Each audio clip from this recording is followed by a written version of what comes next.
The Blade Angels are swiftly set to be our love story in Italy. Holly Rowe going to join us, make some sense of the madness coming for women's college basketball right around the corner. And Tom tackles tanking. Haberstroh helps fix the NBA. Yahoo Sports Daily starts right now.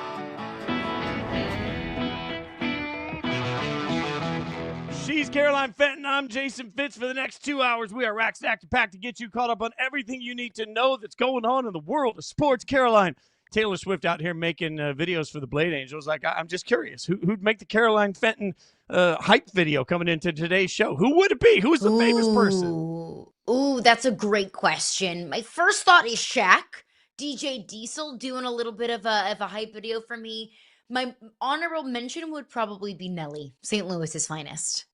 Oh, that is just look. We got to work on this. We'll have our people reach out to Shaq's people. Who says no? I thought maybe you go Mike the Tiger, but either way, we got a lot. Him too. He can come. I'm not sure invited. how Mike actually says Caroline, but AI, we'll figure it out. A lot to get into this morning. We've told you about some of the great guests. We've got a lot to get into throughout the course of the Olympics. Things to get you caught up on. But we start with drama because we are getting more and more of it when it comes to Major League Baseball. As pitchers and catchers have reported, as we sit right now, we're sitting here talking not about the baseball we're about to have, but about the baseball we might not have soon, because the collective bargaining agreement expires on December 1st, 2026. If you're asking me why are we talking about it today, it's because it will be one of the most important stories of the entire calendar year in all of sports, and it will be the overriding story in this year's Major League Baseball season. Now, part of the point of contention here, Caroline, is that you've got certain teams like the Dodgers that are out here spending money like Oprah gives out cars. Everybody gets a little bit, right? Like, it frustrates the rest of the owners that they feel like they can't be in that same situation. You'll hear from players in a second about it, but there's also a conversation about the salary cap floor, because for every Dodgers, there's a Marlins, right? So what I'm trying to figure out is what's the bigger issue right now for Major League Baseball? Is it that there's no top to this thing, or that the floor isn't doing anything for Major League Baseball?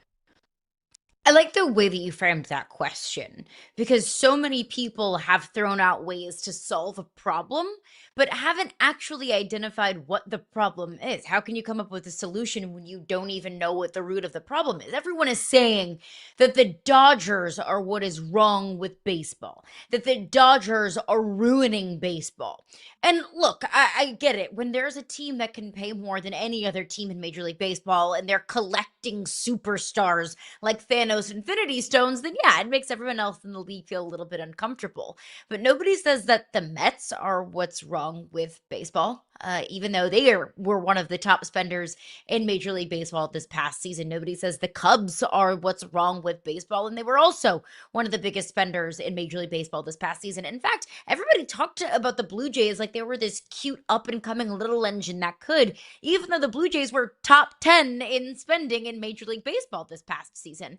So everyone wants to focus in on the Dodgers because the Dodgers are the big bad Dodgers that have all of these superstars that have won back-to-back World Series.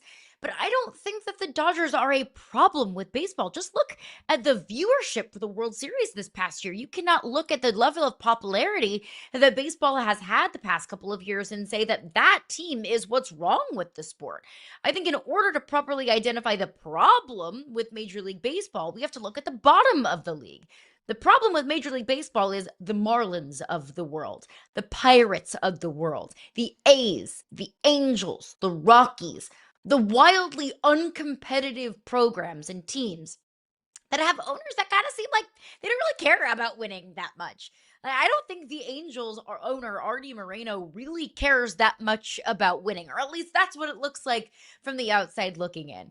I think the Dodgers are good for baseball. Is the level of spending that they have and the level of star power that they have on their team, is that the best thing for baseball? No, I don't. I think parity is a good and healthy thing across leagues, and maybe we're getting a little bit farther away from that because Major League Baseball has had more parity than any other professional league for a long, long time.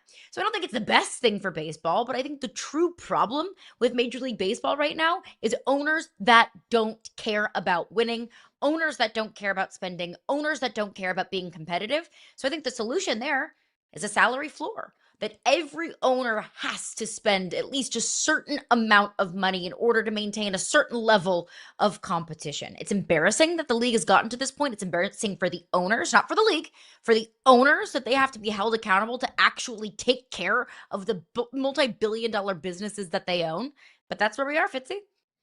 I mean, this tweet you see here from Jeff Bates at the end says the profit incentive is too strong in this very low risk to be cheap and profit landscape of the current Major League Baseball CBA.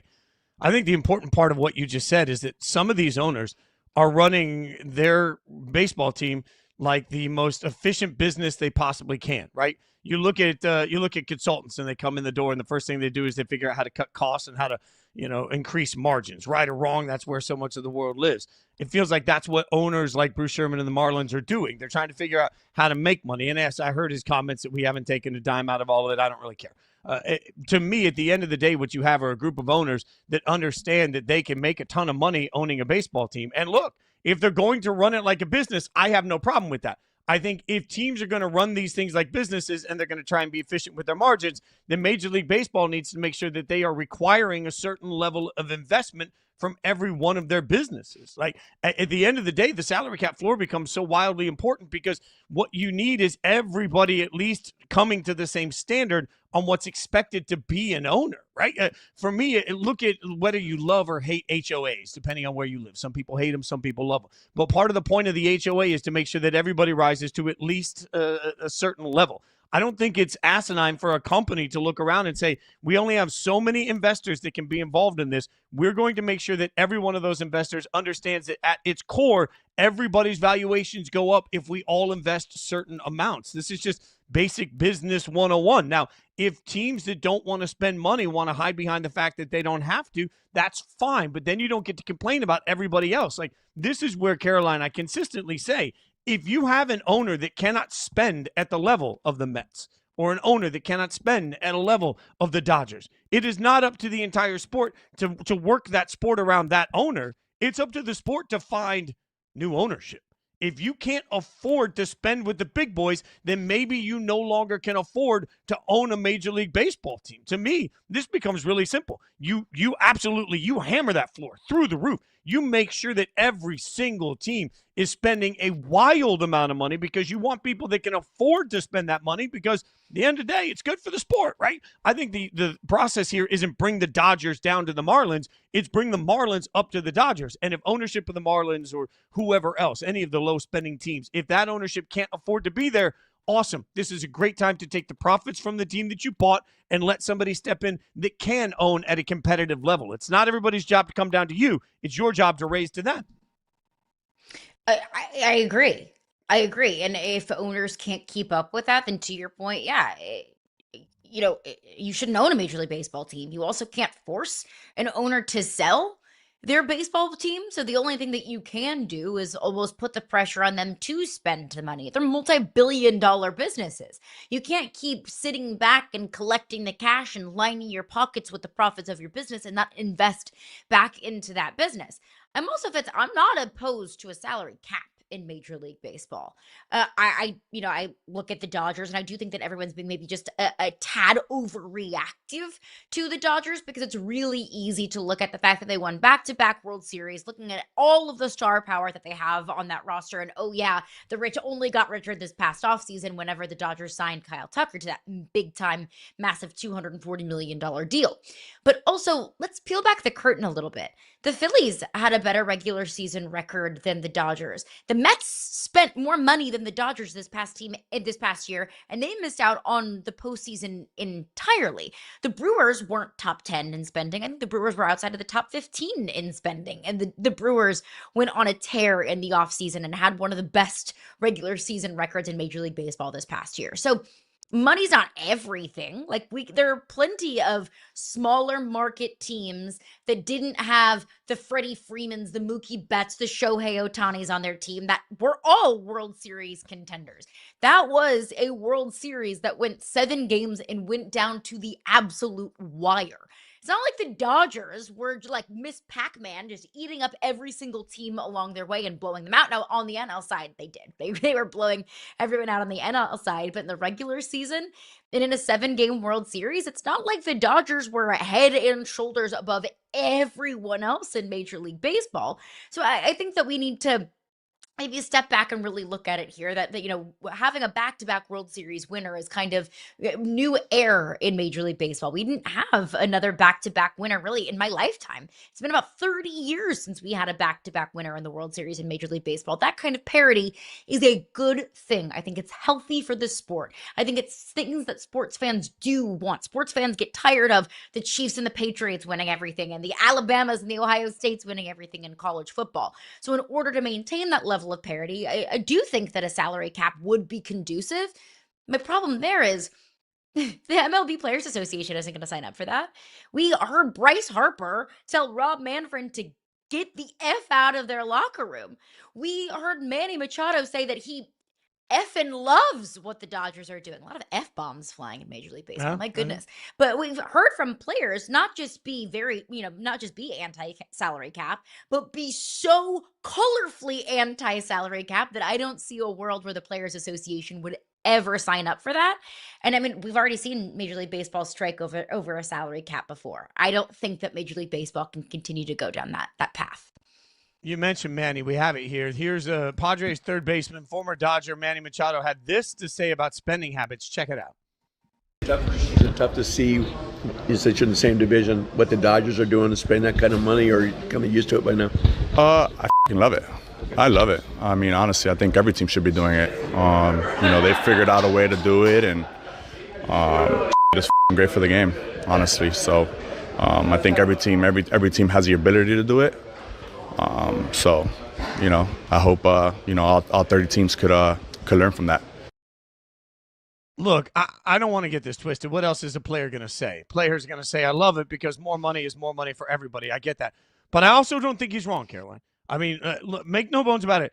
Sports are the one place, and I hear you. I don't think a salary cap is a bad thing because I'm used to it as a sports fan, right? We're used to it for every other major league that we love. We get used to salary caps and we get used to the draft system. And I understand that we perceive that as a way to keep the playing field level. I understand all of those things. But we don't apply that same logic to any other business in the world. Like, nobody right now is sitting down saying, wait a minute, Google can pay this company over here way more money for their employees. That's an unfair advantage. Let's salary cap it. Nobody, even in this, like, I'm not sitting around saying, wait a minute, ESPN can afford to pay Stephen A. and Pat McAfee how much? No, we should salary cap ESPN because that makes for a more level playing ground. Like, we don't do that in any other walk of life. We just do it in sports because we as fans want to see a competitive situation where we feel like we have balance coming into the season. It makes us feel better. I understand all of those things. If I was a player in Major League Baseball, there is no chance in hell. I have managed to avoid a salary cap every step of the way. I'm going to continue to avoid it because for players, there's really no advantage to it. For players, all it's doing is throttling down the amount of money some players are going to make. Now, we could say that the rich will get richer and the middle class will get cut out. What have we seen? We see that in every sport. The NFL is a great example of the fact that everything that they've tried to do doesn't change the fact that the middle class athlete in the NFL is churn and burn. They're in for a few years. They're out for a few years. Nobody remembers it one way or the other. And everybody involved is okay with that. That's just what happens in these systems. So I don't think there's an easy fix, but if I'm a player, if I'm a Major League Baseball player at any level right now, I'm not giving billionaire owners the out of a salary cap. They get paid, they make money, and they have billions. So I'm going to make them spend every dime of it until we suddenly turn around and we see all of it just collapsing. And I don't, if there's a billionaire now that can't afford it, there's another billionaire that will step in that wants to. Yeah, and I just wonder how okay players are with a lockout. We've seen in the past, owners are okay with that. Owners are okay with, kind of pushing it to the edge. Are the players? Yeah, that'll be interesting to see. This is not going to go away. We'll be talking about it all year. Plenty more to come on that. But coming up next, last night, big night in the Olympics. Julie Mancuso will get us caught up, and we'll get you caught up on one of the best stories you need to know.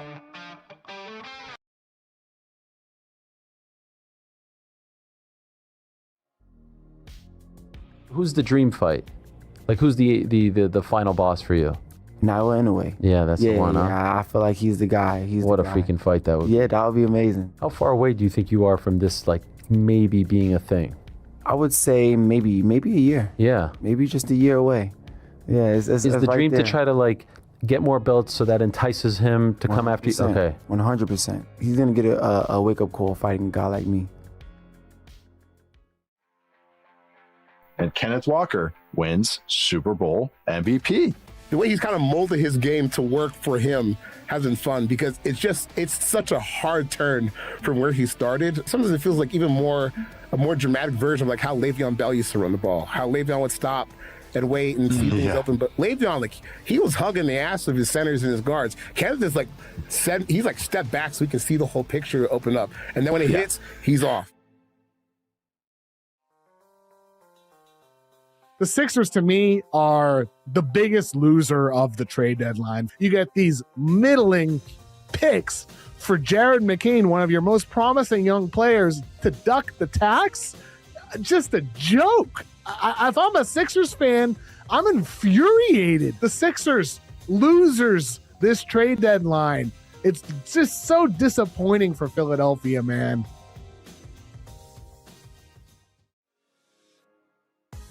Who in college football could experience that same level of redemption arc?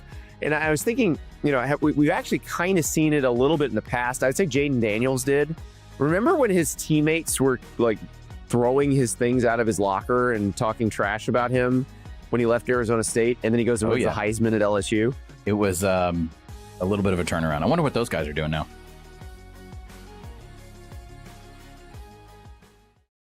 What's up, Yahoo Sports Daily? This is Julia Mancuso, and this is what happened on the men's side of the alpine skiing at the Olympics. We saw total domination by the Swiss team. They walked away with a majority of the medals. Another Swiss won the slalom. We had Ryan Cochran-Siegel win another silver medal, which is so great for the U.S. ski team. The men's alpine hasn't been the strongest, but getting that silver medal really brings the boost, and he just skied clean and was able to come away with another medal. That was really exciting. We also saw the Brazilian sensation, Lucas Pinheiro-Broughton. He competed for Norway, and then he decided that he just couldn't be himself. He has a Brazilian mother, spent a lot of time in Brazil as a kid, and was able to switch his national status to Brazil. That was something we were all so psyched to see. Moving on to the women's slalom, the last competition of these Olympics, and all eyes are on Mikaela Shiffrin. Can she come away with the gold? We're all going to be waiting patiently. It's definitely hers to win. She is the best technical slalom skier on the planet that has ever lived. So to put that into perspective, she has won more races than any other athlete, male or female, in this event, and everyone's just seeing if she can pull it off. She's had a rough start to these Olympic Games, not quite able to put together her very best performance, but she hasn't seemed down about it. She knows that she had room for improvement in the other events. I mean, she was pretty bummed about the combine, but I think that she took away that she could go back and see that there's girls out here that are finding that next level for the Olympics, and she's gonna need to do something special. We'll all be on the edge of our seat hoping for another gold medal for Mikaela Shiffrin. Back to you, Jason and Caroline. Oh, great stuff, Julie. We really appreciate all of her expertise and insight throughout these Olympics. And she talks a little bit about Mikaela right there. Women's slalom going to be soon. Heavy favorite to win. And this is where, Caroline, we've seen heavy favorites not win throughout the course of these Olympics, right? So it feels like just because someone's a heavy favorite, we want to just assign that opportunity. Has not been that simple at all throughout these Olympics. And I struggle to say that Mikaela has to win. I mean, her resume is absolutely unquestioned, but I do think that at some point we all look at this with a little bit more bated breath when it comes to heavy favorites because of what we've seen so far in these Olympics. Nothing's guaranteed in life, and certainly not in sports. And this Olympics has been the perfect example of that.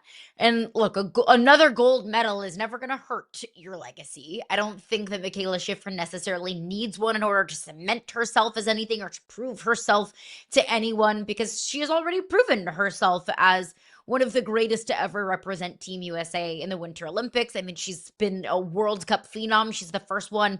She's one of the winningest women in the skiing World Cup event. I do wonder, though, how much she feels like she needs to medal, gold, or just find the podium. Because Michaela Schifrin's 30 years old. And look, we saw Lindsey Von Micke come back at 41. It's not to say that Michaela Schifrin can't come back at 34 or 38, or that she can't come back to the Olympics. But at 30 years old, it's at least fair to question what her future in the Olympics might be. She's had a drought. She hasn't found the podium in the last 2 Olympics. So I wonder how much she feels like she needs to medal in order to be okay with entertaining the thought of walking away. Yeah, and look, I think that's well said by you, because as her I know Wikipedia is a dangerous, slippery slope, but as I laughed at this when I read this yesterday. She's the only alpine skier, men or women, to ever reach 100 World Cup victories. She's a 2-time Olympic gold medalist, a 5-time World Cup champion, a 4-time world champion in slalom, a 9-time winner of the World Cup discipline title in that event. She was 18 years old when she got her first gold medal. Like, let's not pretend that she has anything left in her career to accomplish. She owes the sport nothing, and the sport owes her nothing. But that doesn't change the fact that when you are a great, what you expect is to continue to be great. And I'm sure she feels that, knowing that you don't know how many of these opportunities you're going to get. From her to figure skating, we mentioned at the top of the show, we have the Blade Angels coming at best nickname in these Olympics. The Quad God Blade Angels, real competition there. They're going to be competing in the women's single skating short program.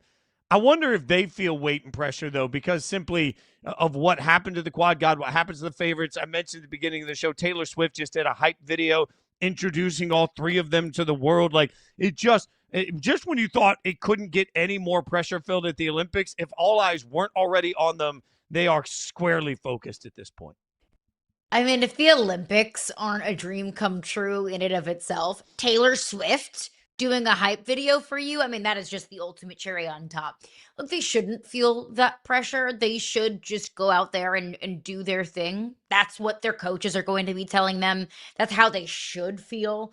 But let's be honest, they do have that pressure. Let's be honest, we do all kind of hope that they are able to be the saving grace for U.S. figure skating. You know, Ilya Malinin, the Quad God, fell short of the podium and was a massive disappointment, not just for him, but as Americans, as, you know, U.S. figure skating fans. So yeah, that is a real thing. I think that the pressure on them to kind of pick up the slack and find the podium themselves, even win a gold medal, I think that absolutely exists. But I hope that they don't feel that. They shouldn't feel the pressure of a nation and the pressure of the expectations of their teammates, even if we do. How many times have we already heard? I mean, Chloe Kim, at this point, we talked about it, handled it beautifully when she said, I don't feel that. That's for you guys. And when we talked to Nathan Chen yesterday about just sort of what the room is like, I asked him for the rest of Team USA if they feel the pressure of failures from everybody else. And Nathan sort of shrugged it off and said no, right? So I think that there is something very real to you are where you are at this point for each of these 3 ladies. You are where you are because of the greatness that you've worked your whole life for. I'm not sure anything is getting in your mentals outside of the fact that you're at the Olympics, right? That's already heavy enough. You've already got enough to process through. You are already trying to shut out all of that noise. I don't know that the rest of it is anything other than just part of the cool overall experience. That being said, there has been one absolute epic, incredible, massive success that we have to mention right now, and that's women's hockey for the U.S. They pick up a 5-0 win over Sweden. They're headed to the gold medal game on Canada on Thursday, where they are a heavy favorite. They've outscored their opponents. This is crazy. 31-1 on their road to this game. Like, Caroline, this feels to me like maybe the most dominant Winter Olympic performance we've seen in any sport ever. It is so clear that the U.S. women's hockey team is just better than everybody else. It is delightful to watch. It is a joy to watch. And it is a level of ass-kicking I don't remember ever seeing consistently from a Winter Olympics team at this level. Am I greedy for saying that I wish that was just an even shutout? You know, it'd be much more Yeah, no, satisfying 100%. at 31-0. Yeah, maybe I'm being greedy, but that's fine. That's okay. Just because that's the level of dominance that this team has commanded us to expect. You know, we talked with Adnan Verk yesterday, who is, has been covering these games very closely. He covers hockey for a living, and he talked about how no, the USA women's hockey team, like that is the most dominant force in that event in women's hockey. I do hope, though, that this does for the PWHL what the men's side is going to do and has done for the NHL. You know, Adnan talked about how, maybe some casual hockey viewers thought that TJ Oshie was like one of the greats in the league because of what he did in Sochi. Now, look, TJ Oshie is a great player. He's won a Stanley Cup, but he's not one of the greats that's going to, stand the test of time, and his legacy will live on forever in the NHL side. But that's just the power of having big performances on a global stage. The NHL, in 2014 and this year as well, will gain a lot of eyeballs and notoriety. You'll get a lot of new hockey fans because of what people are watching the Olympics. I hope that the PWHL experiences that same level of investment and interest, because this team is so fun to watch. Well, and it really gets interesting to me because growth of the game is something that is so important, right? When you see this level of domination, I keep thinking, man, I would love to see them challenged in the gold medal game. But I think what's more realistic is the rest of the world has to look at the next 4 years and figure out how do you build a team that can compete with what we've got going on right here, right now. Because, the dream team in basketball was incredible. But at the end of the day, after a couple of Olympics, people start to just look at it and say, well, it's boring. Watch it. I want to see him get challenged. I would argue Olympic basketball is far better now when we're in this situation where suddenly you are seeing challengers and you are seeing people that can actually make these results not a given, right? So what I'd love to see is a growth to the point where there is a chief rival. Like, we're sitting here today salivating over the thought of USA versus Canada in men's hockey. I want to get to that same point in women's hockey because I think having, an arch nemesis, having rivalry, having good versus bad, depending on which side you're on all of it, that's part of what makes sports thrive. So I love watching the domination, but for the overall good of the future of the sport, Caroline, I do feel like we need to see a competitive sort of a side B to all of this rise at some point. Yeah, and look, the USA and Canada hockey rivalry, that's not just a men's hockey thing. Like, that is something that exists on the women's side as well. Facts. I talked to several members of the women's hockey team. They said, we hate Canada, Canada hates us. Like, that is one of the best rivalries that exists in the sport, regardless of gender. So that's a fun kind of, villain story. Every great story has a villain. To Canada, it's us. To us, it's Canada. And that's such a fun rivalry to watch unfold. But the difference is, on the men's side, Canada's gotten the better of the U.S. You look at the Four Nations face-off. USA and Canada in the championship game, Canada gets the best of the U.S. On the women's side, though, Team USA is the dominant side of things. So, you don't have to be the biggest women's hockey fan out there, just like you don't have to be the biggest bobsled or figure skating fan out there to fall in love with the level of dominance that you're seeing from our home country. And that's exactly what we're seeing from this women's hockey team. A level of dominance that is so easy to fall in love with regardless of the sport. It's just fun to watch Team USA win gold, regardless of sport.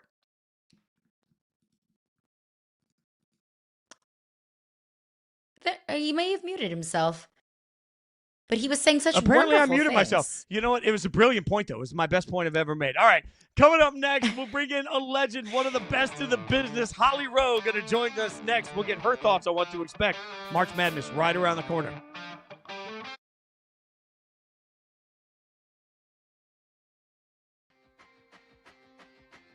Peterson looked like the clear-cut number one pick in the first half of that game. He looked like the clear-cut number one pick. The fluidity on the floor, the ease in which he moved off ball defensively, creating havoc. He looked majestic. Sometimes it just comes down to as simple as, like, this dude moves the way basketball players are born to move. Was Kevin Durant the last college scorer that made it look as effortless?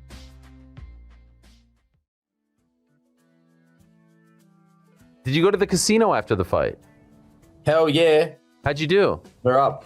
Up? We're up. Well done. We're up. Were you just walking around there after the fight and people recognizing you? Like, weren't you the guy that was just on the UFC? Yeah, That's where I get recognized the most. Really?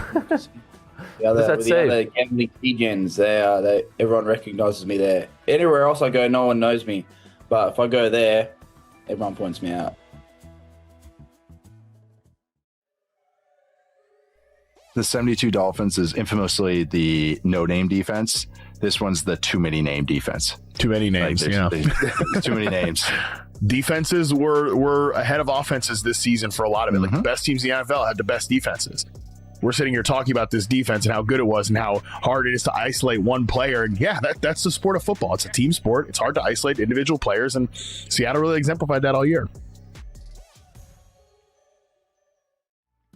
We're ranking the actual threats from the absolute frauds. Your contenders, who do you got? My contenders. So I have Sporting, and I say that because they have had a strong top 8 finish over some other heavyweight teams.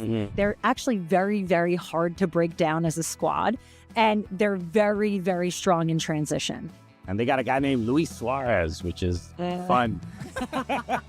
Just guard your ears. If you build it, they will come. The scene in Baton Rouge 2+ hours before tip. That from Holly Rowe, who was there for a massive game over the weekend. Not only is she a legend in the broadcasting industry, she's an even better person. And she joins us right now. Holly Rowe hanging out with us on the show. Holly, really appreciate your time. It's good to see you. You were there. We talked about the significance of that game, Saturday night prime time. When you see that, what did it mean to you just to see the amount of attention and eyeballs that was getting? You know, it makes me so happy because women's basketball is booming right now. And if you really compare, LSU men's basketball hosted a game, I think 5 days ago, and they had maybe 2,000 people there. There were 13,000 people there for the women's game. And so, you know, I just love it because one, Kim Mulkey is must-watch television. This team is exciting and great. And two, the high level of basketball, I mean, shots were being made. Threes are being hit. It was just such a great showcase of what women's college basketball has become, and I loved it. That's something that's very special about LSU. It doesn't matter what sport it is. As long as you win, people are going to be invested, and that's exactly what Kim Mulkey has done for this program. But like you said, you were there. South Carolina, LSU, first to ever women's primetime game on a Saturday night. But what you saw on the court, what about these two teams makes them both national championship contenders?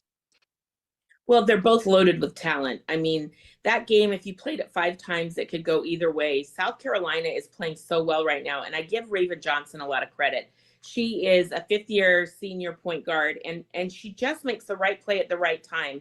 Tessa Johnson, we're calling them Johnson & Johnson. You know, it's either a new law firm or a new, product company, but they are both playing at the very best level. Raven is just in this groove and in this place that I'm really happy for her because she has been criticized so much on social media. Her mom told me a couple of years ago after her redshirt freshman year, she was getting so much bad criticism on social media, she thought about quitting playing basketball.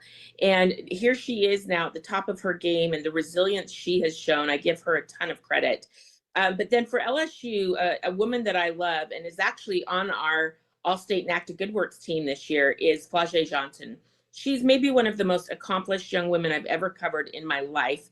And that is saying something. She's a, high-level rapper. If you haven't listened to her music, it is really good. And she doesn't curse. It's positive messages. Like, I love her rap music.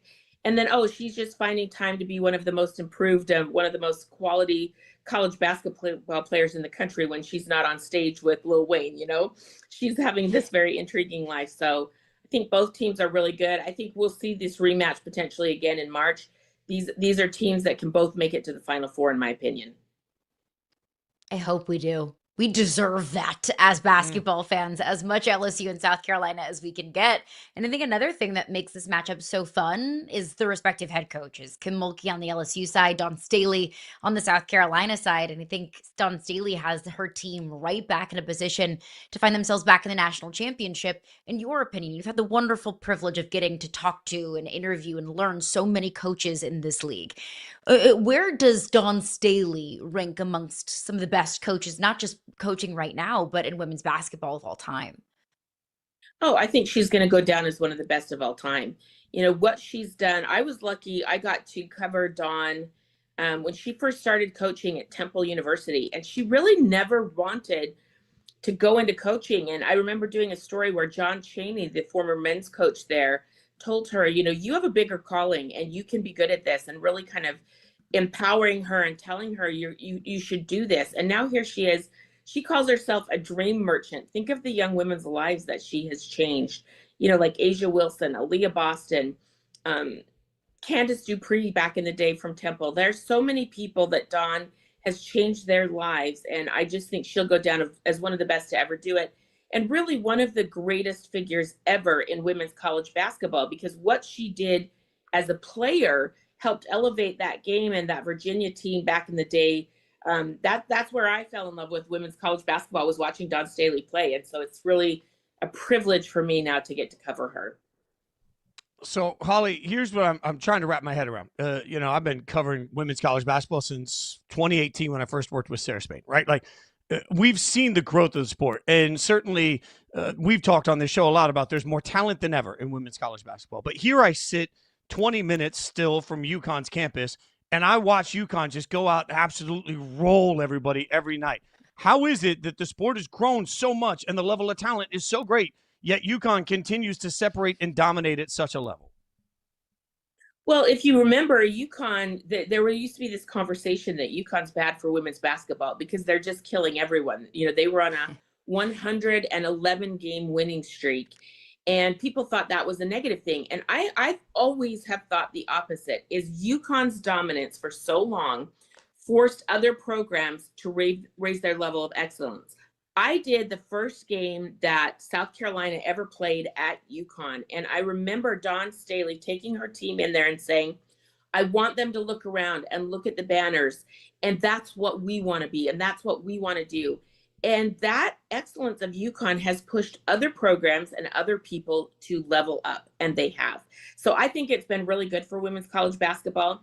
I do think we are maybe back to a year where it's UConn and everybody else. You know, in the last 5-6 years, I think it's been a wide open field. Anybody could win it. It is going to be hard for people to knock UConn off this year. It can be done. I'm not saying it won't be done. I'm just saying I think UConn is back to an elite level of performance, and really it's driven by Sarah Strong. I think she's the best player in the country. I think she's proving it every single night. Like, you'll look up and she's got like 17 points, 12 rebounds, and 8 assists. And you're like, I didn't even really notice she was working this hard. I just think she's that good.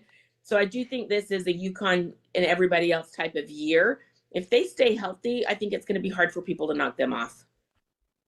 Yeah, UConn is just unbelievable. But to kind of follow up with Fitz said, to his point, the game has changed so much.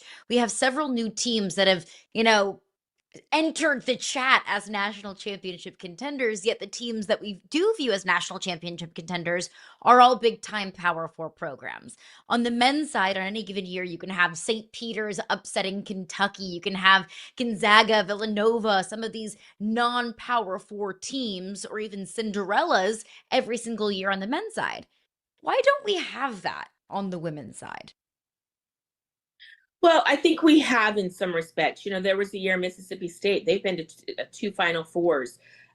We've seen Texas get back to prominence. And I know Texas is considered a big-time program, but, when Jackie Stiles was at Southwest Missouri, we saw them make a run. Iowa, you could consider, until Caitlin Clark got there, they were not a perennial Final Four team. They'd never been to the Final Four before. And if you really look at it, UCLA, who got there last year, they had not been to the Final Four since Ann Myers was playing back in the 70s. So our Cinderellas are a little bit different. It's not the St. Peter's or the St. Francis's. It is the teams that have never been good in women's basketball before that are suddenly taking that jump. I'll tell you one cool story about UCLA. Corey Close took her team to play UConn, and they got beat by like 30 or 40 points. And she was like, I can't allow this ever again. And so she started studying Gino, and Gino would let her come and go to practices. She was there for 3 days and studied UConn's practices, their drills. She has been in a 10 or 12 year period where she has been studying the greats of how do I get there. And so to see her lead her team to the Final Four, that was really cool. because I know the behind the scenes work she's been doing to be like a UConn. And, they did get their butt kicked in the Final Four, but hey, I won't be shocked if they're not back this year and better this year, because she's been on that path of studying a way to become that elite program, and she's well on her way. You're here with us on behalf of Allstate. They're the presenting sponsor of the NACDA Winter Good Works team. What can you tell us about Audie Crooks and her involvement with this?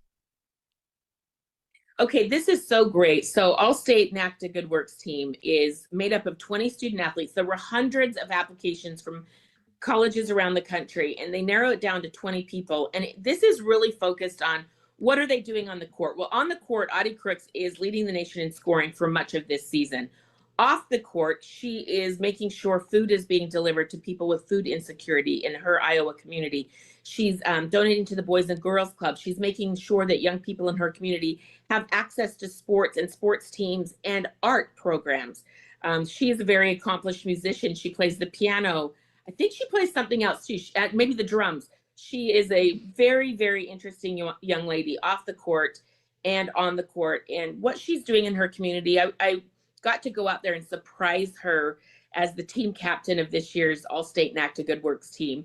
And I was talking with their coach, Bill Fennelly, and he was like, we don't have pro sports in Iowa. She is the biggest star in Iowa right now, and people flock to her, and she uses that power and that platform for good. So recently, when people's SNAP benefits were being cut by the government, she started a knock and dash program where they would bring groceries and meals and food to people who were having food insecurity. So this young woman is just, casually leading the nation in scoring for most of the year, and then making sure people in her community have meals and food and a way to thrive and survive. And I'm just so proud of Audie. She is a wonderful person. I don't know if you guys have met her, but if you haven't, you would just be absolutely obsessed like I am. She is one of the most wonderful young women I've ever met.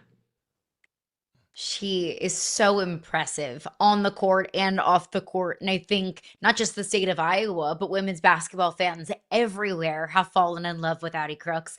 But what's another name, once we get into tournament time, that you think all of America is going to fall in love with? Well, okay, selfishly, because we're here for Allstate today, I'm going to bring up one other name for them, and then I'll move on. But Flau'jae Johnson. Flau'jae at LSU, she had a really tough game against South Carolina. She missed 2 free throws, but she's been their leading scorer all season long. She's doing it in her spare time while she's building a thriving rap career. And then she is doing backpack drives for back to school. She is donating to the KL Cancer Fund. She actually just did something really cool where she wiped out the debt of 5,000 families in Louisiana. Like, this young woman is doing more in her community than any student athlete almost I've ever covered in 30 years covering college sports. And she's doing it at a high level. So Flau'jae is somebody. Sarah Strong is probably the best player in the country. I would say Joyce Edwards of South Carolina is in that conversation. Lauren Betts at UCLA is another player that people need to know, because she will be a factor in March Madness. At 6'5", she's a handful. She might be bigger than 6'5". I forget her height, but sometimes she's over 6'5". And also TCU, Olivia Miles. People might forget that Notre Dame's great guard, Olivia Miles, transferred to TCU this year. She's had, I think at one point this season, she had 3 straight triple doubles. And so she's somebody that if you're filling out a bracket and you're like, oh, TCU, that might be a good Cinderella. Well, they're loaded with talent. They're not a Cinderella anymore, but they're somebody that you could probably pick in your bracket to go very deep. The Allstate Good Works team is one of the coolest things in sports. I'm glad you're a part of it. Everybody can check it out. NACDA.com/Allstate is the way you can get more information. Holly, you're a legend, my friend. Thanks for hanging out with us. We really appreciate your time. Hey, I'll hang out and talk women's hoops all day, any day. You guys have me on again. Thank you. Thanks, Holly. All right, from the women's side to the men's side, coaching controversy, because we got coaches saying a lot of things and consequence for it. Is it right? We'll break it down.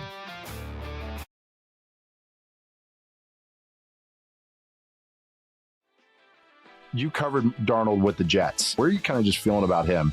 Another game with 3 games in a row, no turnovers for Sam. The sack avoidance night from Sam was incredible. The back and forth between Sam and Milton Williams was honestly really impressive for Sam on my part, because I thought that it wasn't his best game of the season, but it was the game he needed to have, which was clean. He won the Super Bowl. He's going to get a contract extension. It's kind of cool to see his redemption story.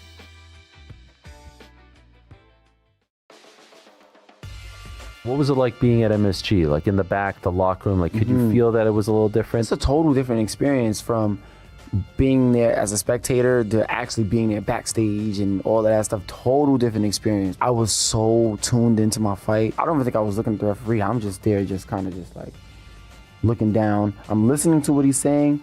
At the same time, I'm just thinking about the fight. I'm like, yeah, all right, y'all done? You ready? Right? Yeah. All right, it's time to go.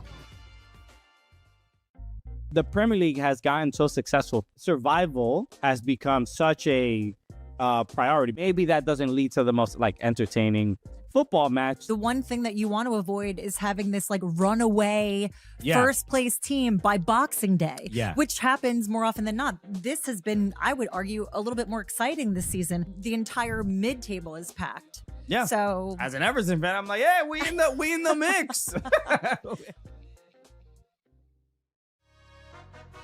For Clippers fans, I just feel bad, Tom. I mean, I feel bad. It's always something with the Clippers. It's always something. And then, the year begins and the whole aspiration thing, and then the team sucks. And then they start winning and they make a run and they're in the play-in and the playoffs are ahead. And then this all happens. James Harden does it again. He asks for another trade.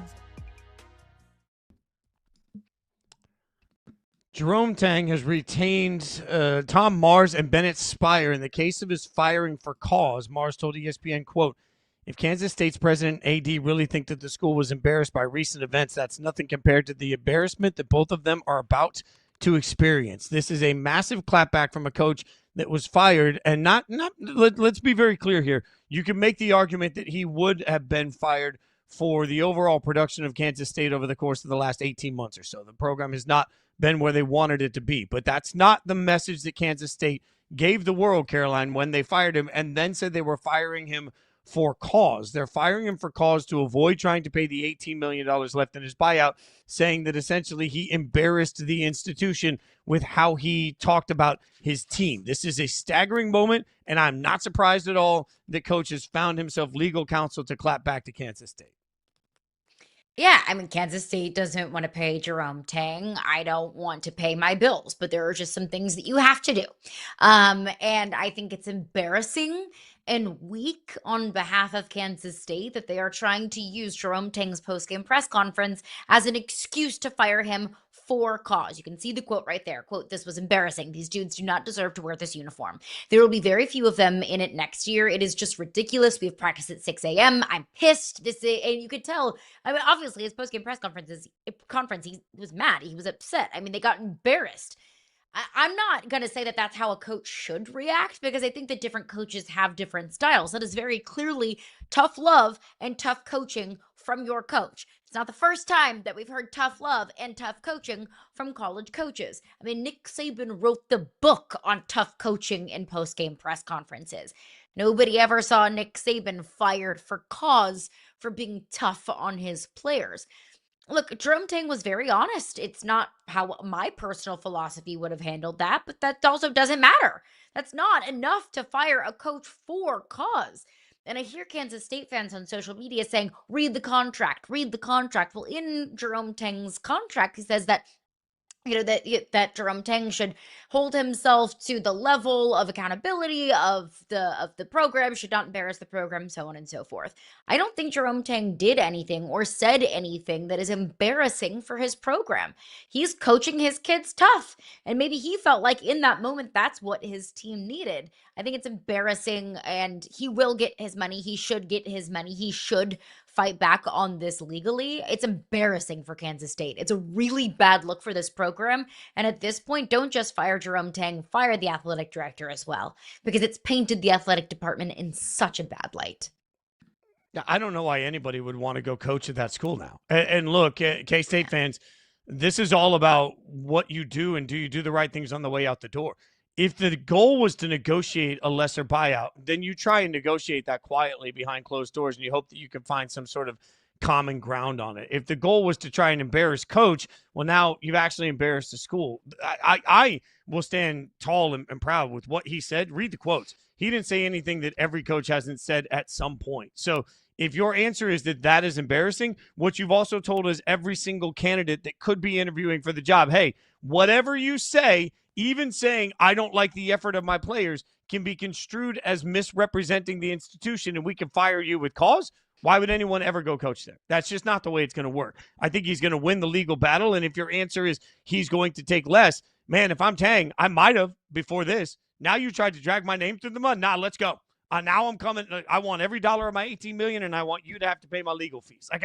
If I'm Tang, I would rather pay half that money in legal fees and fight the school than just give the school what they want. So to me, this is a terrible look for Kansas State. It's a reason that nobody should want to coach there moving forward. And it's a reason, frankly, that everybody should look at this now and say, man, what precedent are you setting about who's empowered in your school? You are telling every school, you're telling every kid that decides to go there that if a coach even calls out your effort, that you'll fire the coach.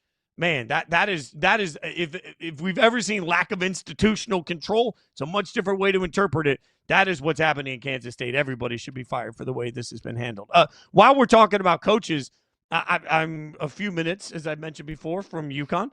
I'm used to Dan Hurley making the news, but Dan Hurley made the news yesterday for reasons that sort of surprised me. He's out here calling out UConn fans because the crowds aren't big enough and the crowds aren't full enough and the crowds aren't loud enough. And he says fans can criticize me. I've got some effing equity. I read the entire article and I listened to much of the quotes. He reminded everybody repeatedly that he's given the school 2 national championships in the last 3 years. He's given the school a top performance every single week. And he doesn't think that the fans are giving him the respect that he deserves. And Caroline, I'm stunned. I get it. It's Hurley. But I'll tell you, I have gone to many college basketball games in my life, including last year, Dan Hurley's final game of the regular season at Stores.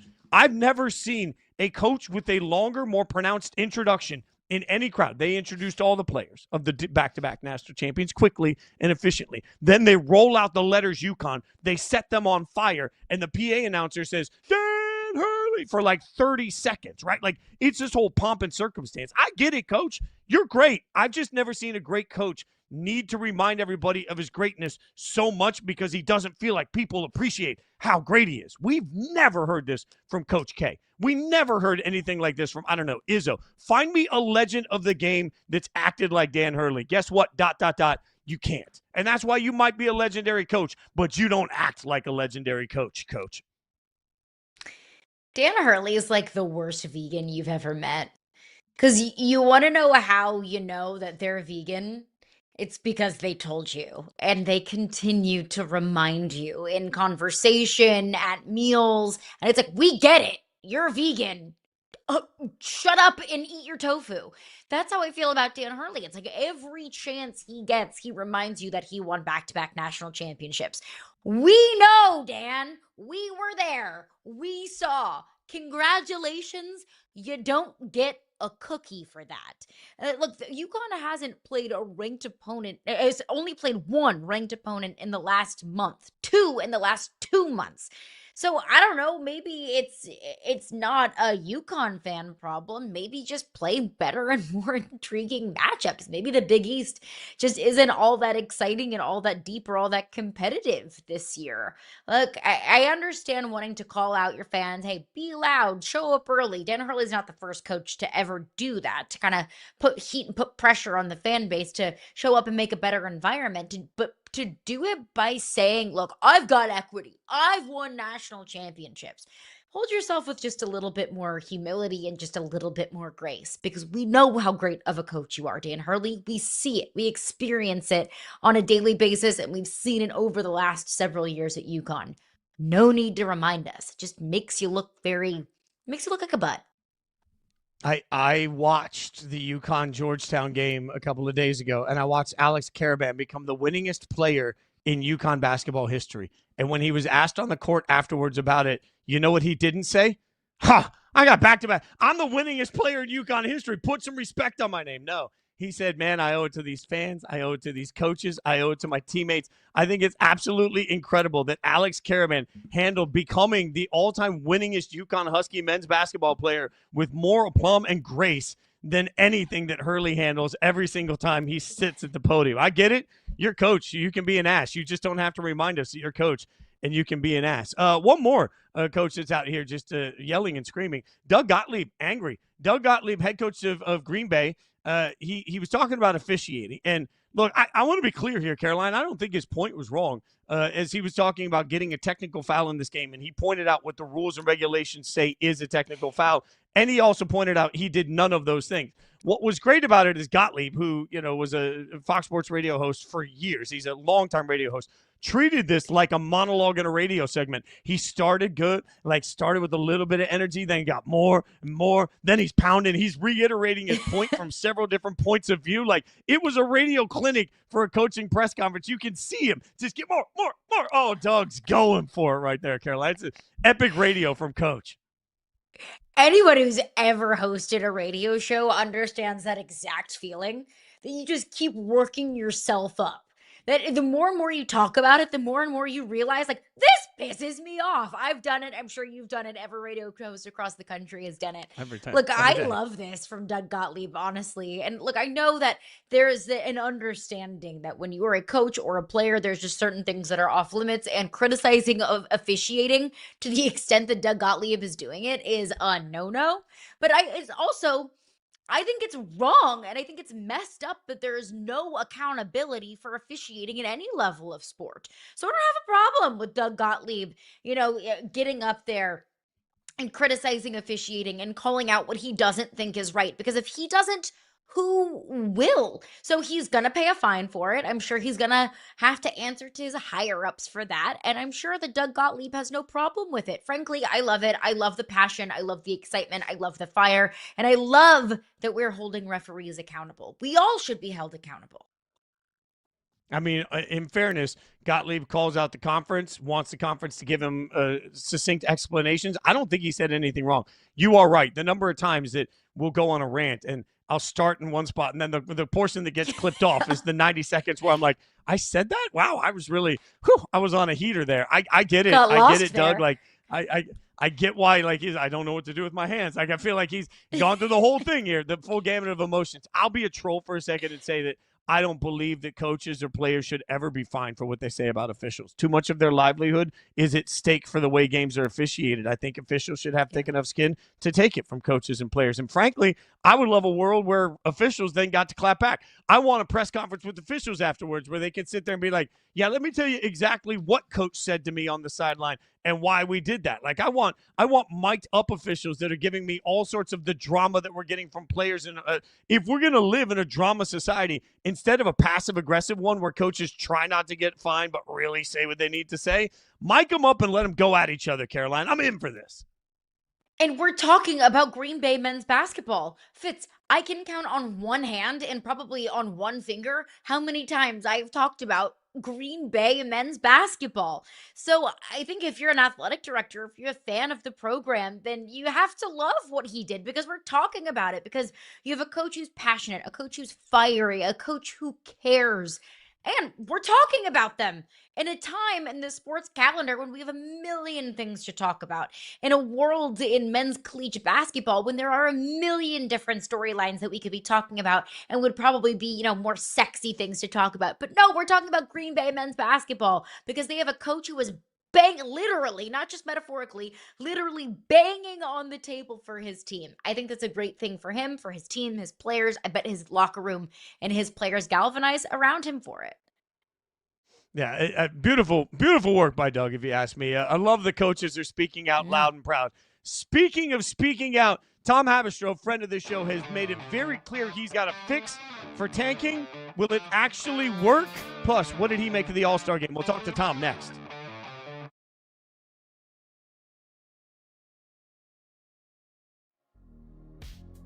Who's the dream fight? Who's the final boss for you? Nyla Inoue. Yeah, that's the one. Yeah, I feel like he's the guy. What a freaking fight that would be. Yeah, that would be amazing. How far away do you think you are from this, maybe being a thing? I would say maybe a year. Yeah. Maybe just a year away. Yeah, Is it's the right dream there. to try to like get more belts so that entices him to come after you? 100%. Okay. 100%. He's gonna get a wake up call fighting a guy like me. And Kenneth Walker wins Super Bowl MVP. The way he's kind of molded his game to work for him has been fun because it's such a hard turn from where he started. Sometimes it feels like a more dramatic version of like how Le'Veon Bell used to run the ball, how Le'Veon would stop and wait and see things open. But Le'Veon, like, he was hugging the ass of his centers and his guards. Kenneth is he's like step back so he can see the whole picture open up. And then when it hits, he's off. The Sixers, to me, are the biggest loser of the trade deadline. You get these middling picks for Jared McCain, one of your most promising young players, to duck the tax. Just a joke. If I'm a Sixers fan, I'm infuriated. The Sixers, losers this trade deadline. It's just so disappointing for Philadelphia, man.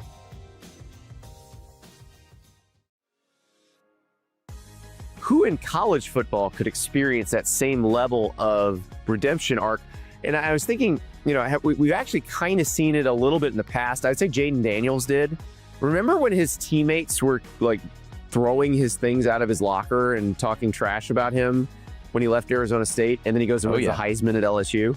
It was a little bit of a turnaround. I wonder what those guys are doing now.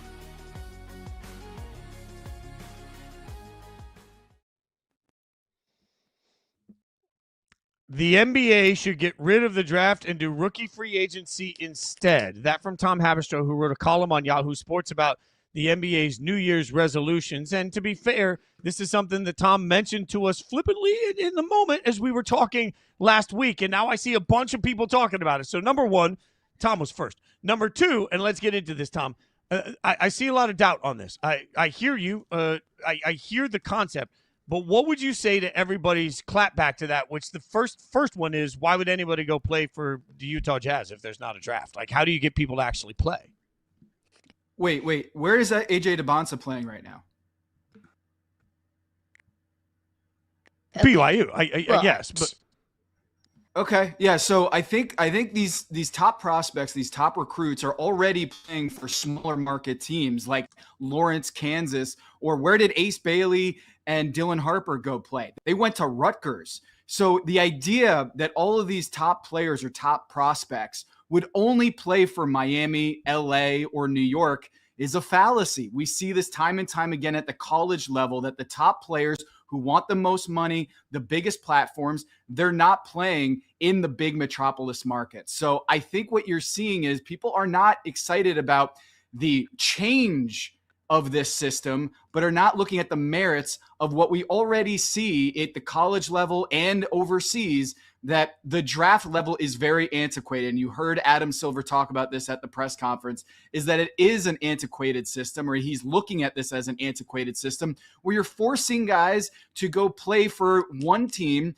that has shown incompetence. And I think we have to head this off before you see Sacramento win the number 1 overall pick, and it becomes a whole story about whether they're able to land the number 1 pick. And the pick says, hey, I don't want to play for Sacramento. So this is we're trending in this direction where teams are going to have to face the facts that these college prospects are already coming in with a lot more autonomy. They've already experienced what it's like to get paid millions of dollars and choose where they want to go. And now the NBA, I think, needs to get out ahead of a crisis where, because these teams are so bad and they've been tanking for so long, I think you're going to see some of these teams, these prospects, the Cooper Flags of the world, say, you know what? I actually think I'm going to force my way to a different situation. So instead of having that crisis in the years to come, I say just get rid of the draft altogether and go to a model where these rookie free agents can get more money at the worst teams. So you're having a rookie salary exception for the teams with the worst record. So you cannot just tank your way to landing a Cooper Flag. In other ways, you actually have to attract this talent like any other workplace in America. You say, hey, listen, we want the best talent here, but we actually have to prove it to you and let you decide where you want to go. I'm always of the belief because we're trying to diagnose problems in every league in America, right? Major League Baseball has problems, college sports have problems, the NBA is certainly no different. A lot of the proposed solutions that I've heard, yes, maybe it solves one problem, but it creates a few others. Let's stick on this idea of eliminating a rookie draft and implementing rookie free agency. Play this forward over the next 5 to 10 years. What are some potential issues that you could see popping up from this new system? Well, Adam Silver, if you listen to that press conference over the weekend at Intuit Dome in LA, you could clearly see that he is extremely frustrated with the status quo, that up to 10 teams right now are purposely trying to lose games. This is a crisis for the league. When you have a third of the league with incentives to lose as much as possible in order to maximize their odds of having a superstar fall into their lap. Remember, Adam Silver is out here trying to say that the league integrity is the number one thing on their list. It's the top priority for the league, but he's also admitting that the league's incentive structure demands that teams are losing on purpose or incentivizes teams to lose on purpose. And so you want to talk about unintended consequences. He mentioned it. Economists would look at this system and say, this is entirely backwards. You're giving the worst performing, worst run teams the greatest advantage in rebuilding, in getting these superstars to come into their lap and play on a rookie scale contract. So let's just set the bar here that the status quo has a lot of problems. And Adam Silver is out here saying, we got teams that are sitting stars, Larry Markkinen, Jaren Jackson Jr. Oh, and by the way, the Sacramento Kings were doing this before the Utah Jazz, sitting DeMar DeRozan, a guy who was an all-star a couple years ago, sitting him purposely when the game got close. And so if you're looking at unintended consequences or negative externalities of a policy, we have to establish that the current policy is insane when you look at the fact that a third of the league is trying to lose. You can't have a 30-team league where by February they're trying to lose. So when you look at this free agency model for incoming rookies, remember, what I'm advocating for is that the teams with the worst record have the most spending power. So if you're AJ DeBonsa or Darren Peterson or Caleb Wilson or Cam Boozer, and you're looking to be the star, right? You're looking to continue this trajectory of being the star player and not be a guy coming off the bench having to share the ball with 3-4 other guys. They're not going to go play for the Knicks. They're not going to sign up to be the seventh man on the New York Knicks for 3 years. So the big boogeyman here that people are worried about is that they would all collectively flock to the Lakers, the Knicks, the Miami Heat. But when was the last time the Miami Heat got a top shelf free agent? When was the last time the New York Knicks got a top flight free agent? When was the last time we saw the Clippers get a top flight free agent? These are way overblown, the concerns that these incoming freshmen or incoming rookies would only go to 3-4 teams, when we know, because what they do at the college level is totally antithetical to that idea. If you want to see why this system would work, look at Cam Boozer. He's at Durham, North Carolina. Darren Peterson went to Lawrence, Kansas. The idea that these guys are just all they care about is going to big cities with big spotlights, it's insane. It does not bear when you see at the college level or in college football. Alabama is a powerhouse. If we thought that these millionaire athletes want to just go to the biggest cities with the brightest lights, they're not going to Tuscaloosa or Oxford, Mississippi. They would be going to New York. And last time I checked, there is no powerhouse college football team in New York, just like there isn't a college powerhouse in New York currently right now. It used to be St. John's, was really good, but we don't see top flight college prospects just going to New York and LA or Miami. It just doesn't happen. And so I think the trend would follow at the NBA. You wouldn't see this happen, because if Sacramento or Utah can offer the most money and have already made investments, like in the case of AJ DeBonsa, I think you would see a lot more, less tanking for sure, and a lot more competency in the front offices where they're not trying to lose for half the season. What would you say then, Tom, to the Nike concerns? I've seen this repeatedly. You're smarter than I am. Nike will simply give people a bunch of money on the side to make sure that, as a shoe endorsement deal, to make sure that they can funnel athletes to the teams that they want. What would you say to that? I think the shoe aspect is a little overblown. zone. I had Brian Windhurst on the Big Number podcast this week that should be dropping on Wednesday. And he talked about how the shoe money has largely declined over the last few years because shoes don't move like they used to. So that's probably the biggest reason.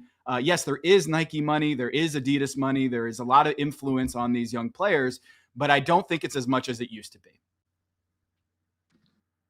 All right, Tom, while we're trying to fix the game of basketball, we also tried to fix the All-Star game, which the All-Star game ended up being awesome, might I add. But one of our proposals to change the All-Star game, fix the All-Star game, a 2-night one-on-one tournament. First place gets $20 million.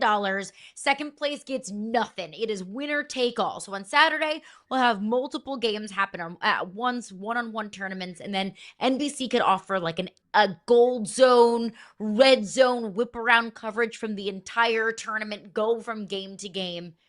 What do you make of that? A big one-on-one tournament in place of the All-Star game.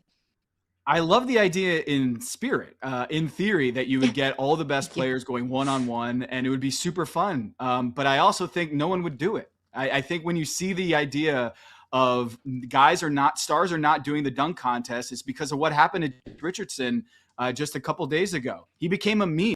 And most of these NBA players do not want to become a meme. The downside risk of being embarrassed on a crossover or getting dunked on in a one-on-one game far outweighs any sort of upside of winning that one-on-one tournament. I think if you're looking at social media and the impact on star players is they don't want to become a meme. They don't want to become a guy who falls. You saw what happened when Chris Paul got crossed over against Stephen Curry. He fell over and he became a meme. Look at Michael Jordan crying at his Hall of Fame ceremony. He became a meme. Guys don't want to become a meme. So the downside risk, unfortunately, I think is dissuading a lot of guys from participating in the dunk contest or really considering the idea of a one-on-one tournament because no player wants to get dunked on or crossed over or embarrassed on that kind of stage. And so for them, the $20 million pot, while that might be appealing, I simply think that the downside risk for these guys, and Ja Morant has admitted this, he said, the upside just isn't there. It's all downside for me to participate in the dunk contest because of social media. Back in Michael Jordan and Dominique Wilkins' days, look, he was the human highlight reel. He wasn't the human meme material, right? These guys, all you see is the highlights of these dunk contests. What you don't see is the missed dunks or the embarrassing moments of those All-Star weekends because there was no social media. There wasn't a culture that clowned on people like you do see today. And so as much as I love the idea of a one-on-one tournament, I simply think that people are underestimating the downside risk of these star athletes. And you might think it's ridiculous, but if you talk to these players, they are risk averse when it comes to these things. They do not want to become a meme. And I think that is the thing that you're fighting an uphill battle on when it comes to the dunk contest and when it comes to something like the one-on-one contest, which I love the idea and concept. I just am pragmatic about these players and understanding they don't want to become a meme. No, I've never felt smarter because, Tom, you just agreed with my only clapback to it is that, I'm just not sure people want the embarrassment. So that being said, this weekend was a huge success, at least on Sunday. We're seeing big TV numbers. There's a lot of discourse around that. What you saw on Sunday, is that sustainably cool as a new all-star sort of method moving forward? I love that too. When they announced that this was going to be Team World versus Team America in this All-Star game, I was really excited last year because I think a lot of these bonds that you're seeing are more about where you're from rather than the team you play for. And I know we're all nostalgic for East versus West, but in the player empowerment era where it's a transaction league, you're not seeing guys with the same bonds with their teams when they're constantly switching over. You have to remind yourself, wait, Donovan Mitchell, I know he was just with Utah, but now he's with Cleveland. James Harden was with the Clippers and now with Cleveland. Wait, LeBron was with Cleveland and Miami, but now he's over in LA. These sort of confusing identification with one conference or another, you just don't have those kind of bonds anymore. So I do love the idea of going straight to where you're from rather than what team you play for. And I know people are going to bemoan the idea that there's no pride East versus West anymore, but I think the NBA was smart to draw in this Olympic style Team World versus Team Stars and Team Stripes. The only thing I would change here is figure out a way to just have the best American players playing the best international players. Just have Team World play Team America when it comes to a one-on-one team, maybe a best to 2 games out of 3. I think that's diluting of 2 American teams. While it did kind of work out in America's favor in this iteration, I want to see the best of America go against the best of the world. I think that would be the apex of something like this. And I do think they might figure that out next year. The round robin thing, while it worked and the intensity was great, I do think that the best version of this would be all of the best American guys going against the best of the international. I will point out this. The international team was shorthanded. They did not have their best players out there. And so I think Wemby was great, and the fact that they really got up for this game, but that was the B team outside of Victor Wembanyama. I do think that the best players from America versus the best players in Team World, that's what I want to see next year, guys.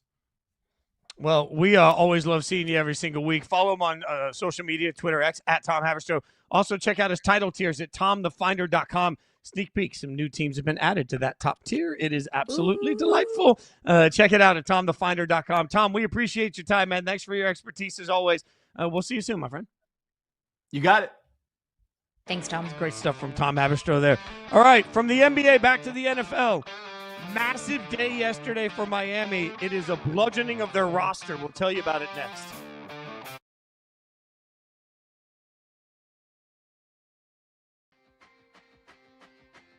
Peterson looked like the clear-cut number 1 pick in the first half of that game.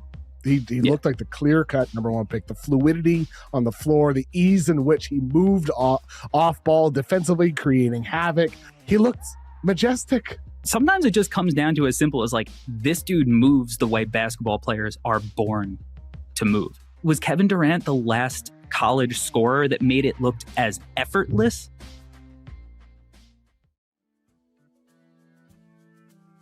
Did you go to the casino after the fight? Hell yeah. How'd you do? We're up. Up? We're up. Well done. We're up. Were you just walking around there after the fight and people recognizing you? Like, weren't you the guy that was just on the UFC? Yeah, that's where I get recognized the most. Really? The other gambling legends, everyone recognizes me there. Anywhere else I go, no one knows me. But if I go there, everyone points me out. The 72 Dolphins is infamously the no-name defense.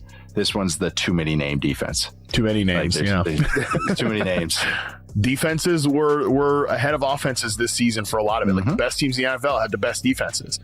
We're sitting here talking about this defense and how good it was and how hard it is to isolate one player. And yeah, that's the sport of football. It's a team sport. It's hard to isolate individual players, and Seattle really exemplified that all year. We're ranking the actual threats from the absolute frauds. Your contenders, who do you got? My contenders. So I have Sporting, and I say that because they have had a strong top 8 finish over some other heavyweight teams. They're actually very, very hard to break down as a squad, and they're very, very strong in transition. And they got a guy named Luis Suarez, which is fun. Just guard your ears. The Dolphins are releasing 8-time Pro Bowl wide receiver Tyreek Hill, who's recovering from a dislocated knee and torn ACL, becomes an unrestricted free agent, and the Dolphins are set to save $22.8 million with his release. That's one of several transactions we saw yesterday. They also released 2-time Pro Bowler Bradley Chubb, who tallied 8.5 sacks on the season last year, but because of negotiations in his contract, was due a massive cap number. The Dolphins are doing what I think we expected they would do. They are rebuilding and resetting their entire roster, Caroline. So a lot of this leads to a conversation about Tua. But before we even get there, I think what you see is new regime comes in. The first thing they have to do is clean the books out so they can start fresh. None of this really surprised me. It's just a reminder that the Dolphins see a rehab here. They're going to have to rip this thing down to the studs and then try and build it back up from the ground up. Yeah, and that's clear. And it felt like for a long time it was clear that that's what the Dolphins should have done. Like even midpoint through the season, we were saying fire everybody, cut everybody, rip it down to the studs, start this thing over, because it was an inherently flawed football team from the top all the way to the bottom.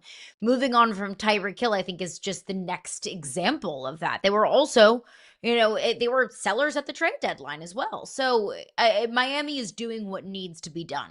Cut your losses, swallow all the cap money that you're going to have to swallow in order to rip it down to the studs, and then go from there.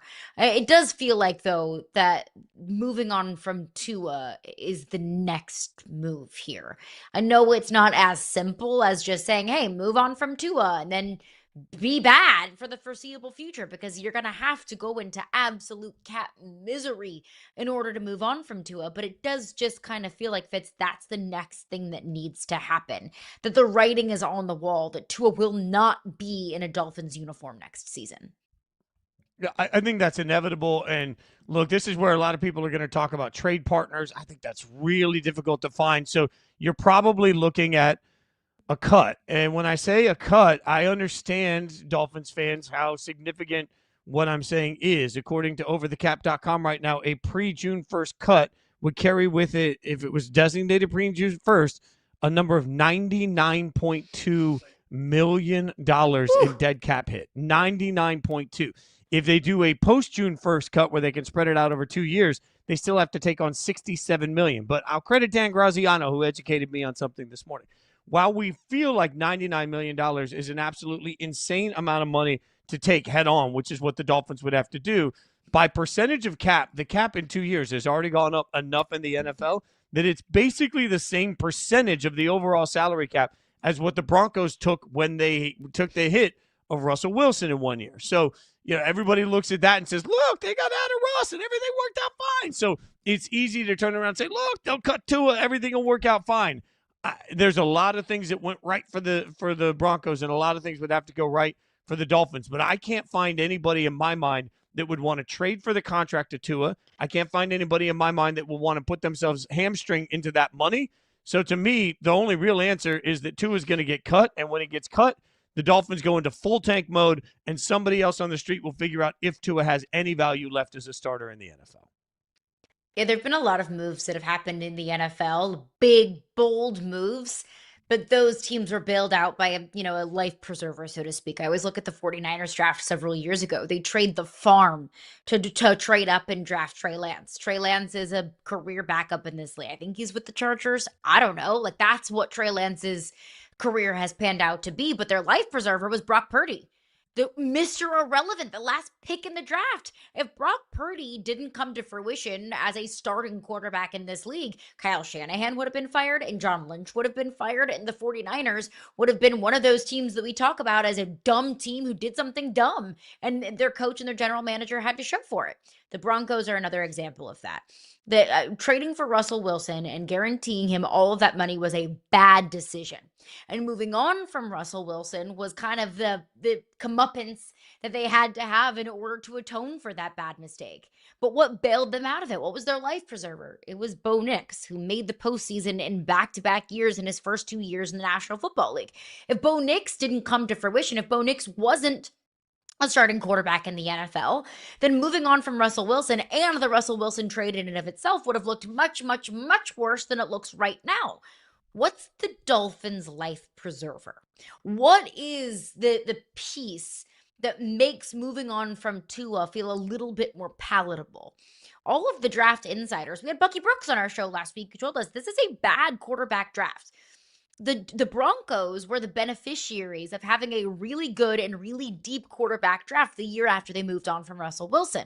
Can the Dolphins move on from Tua, not find their quarterback solution in this upcoming draft, maybe look to 2027 to solve their quarterback woes, and be okay with that? Do they think Quinn Ewers can be that guy, their savior, their life preserver? By all intents and purposes, it looks like the Dolphins don't believe that Quinn Ewers is that. So I think you're going to feel really uncomfortable moving on from Tua, going into cap hell, and not having your quarterback solution. But that might just be the position that the Dolphins find themselves in, because the Dolphins know that Tua is not their answer moving forward. So can you keep him in the locker room knowing that he's not your answer?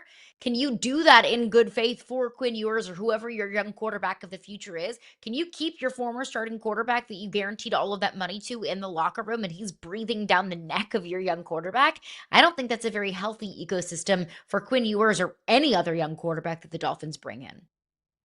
Yeah, they're going to have to figure out the right way out of it. You're right, because part of this is also about establishing a new culture. And I don't know how you can have huge carryover from previous culture. I also don't love dead man walking in any situation. I don't like rookie coaches with quarterbacks that are sort of in a prove-it year. I don't like rookie quarterbacks that are with coaches that are in a prove-it year. Like that tandem, no matter how we work it, never seems to really work for me. My concern for the Dolphins, and one I've echoed, if you take a shot every time I remind you of this, you can't outsuck the rest of the league, right? This is where I remind everybody constantly that there were 4 teams in the NFL this year that were 3-14, 4 of them.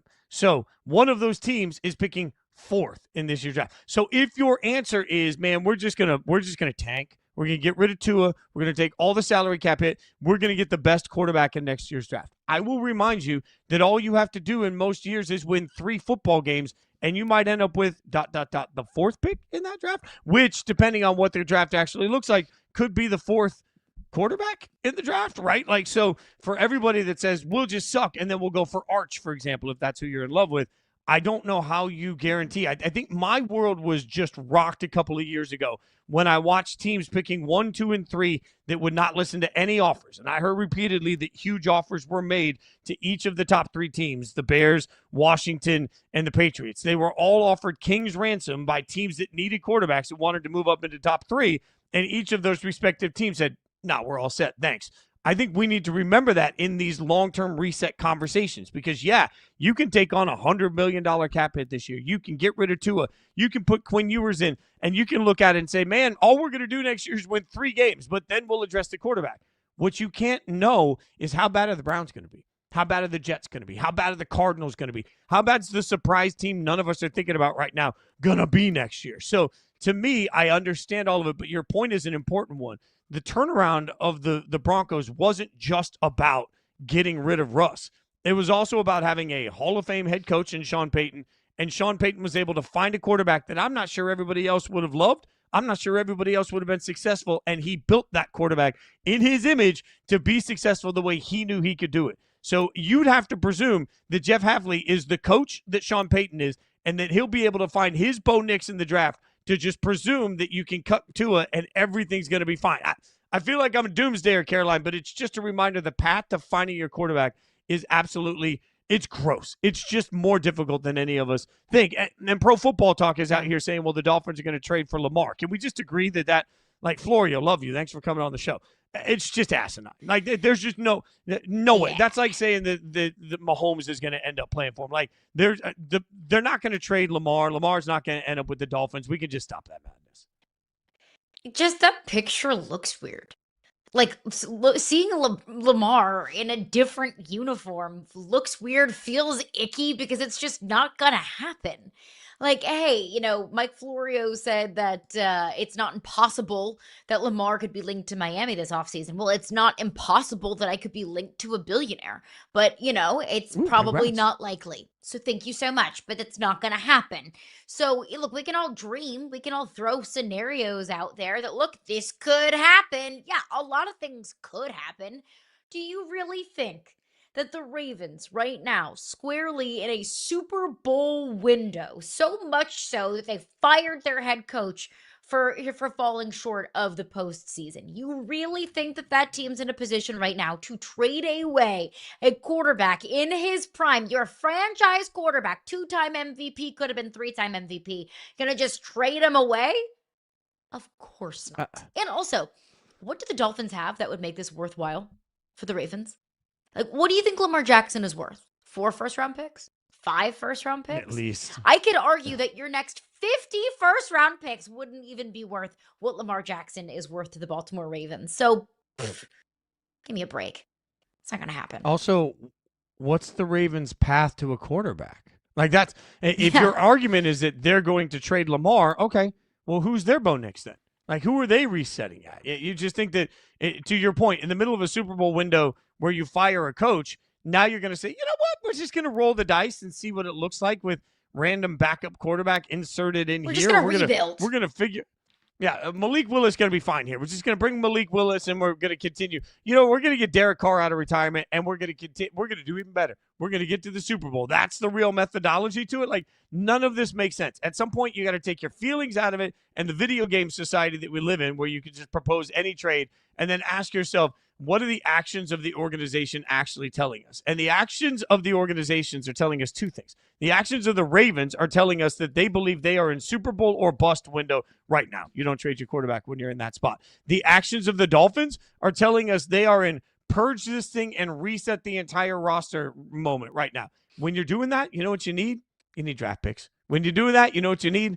You need time. You need time to build this thing the right way. A rebuild is rarely a one-year process for most teams. I don't think that the Dolphins are going into this cutting everybody to then turn around and entice Lamar to come in and play on a team that's absolutely devoid of talent and in salary cap hell. That's just the logic pieces don't make sense. No matter how we try and break it down, Caroline, like at some point, just the logic pieces don't make sense. And also, when are we going to stop undervaluing Lamar? I'll pull my soapbox up one more time on this.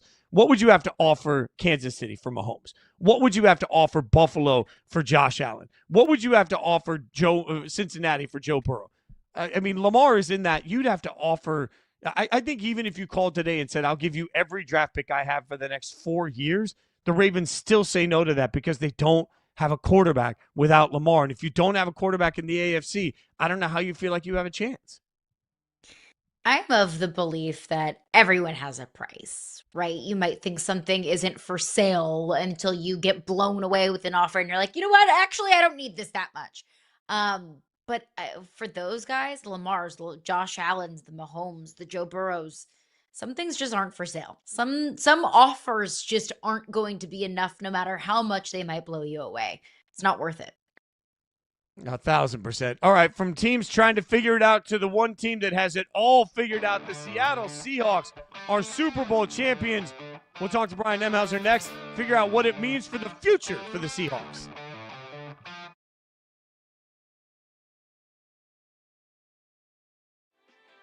You covered Darnold with the Jets. Where are you kind of just feeling about him? Another game with 3 games in a row, no turnovers for Sam. The sack avoidance night from Sam was incredible. The back and forth between Sam and Milton Williams was honestly really impressive for Sam on my part because I thought that it wasn't his best game of the season, but it was the game he needed to have, which was clean. He won the Super Bowl. He's going to get a contract extension. It's kind of cool to see his redemption story.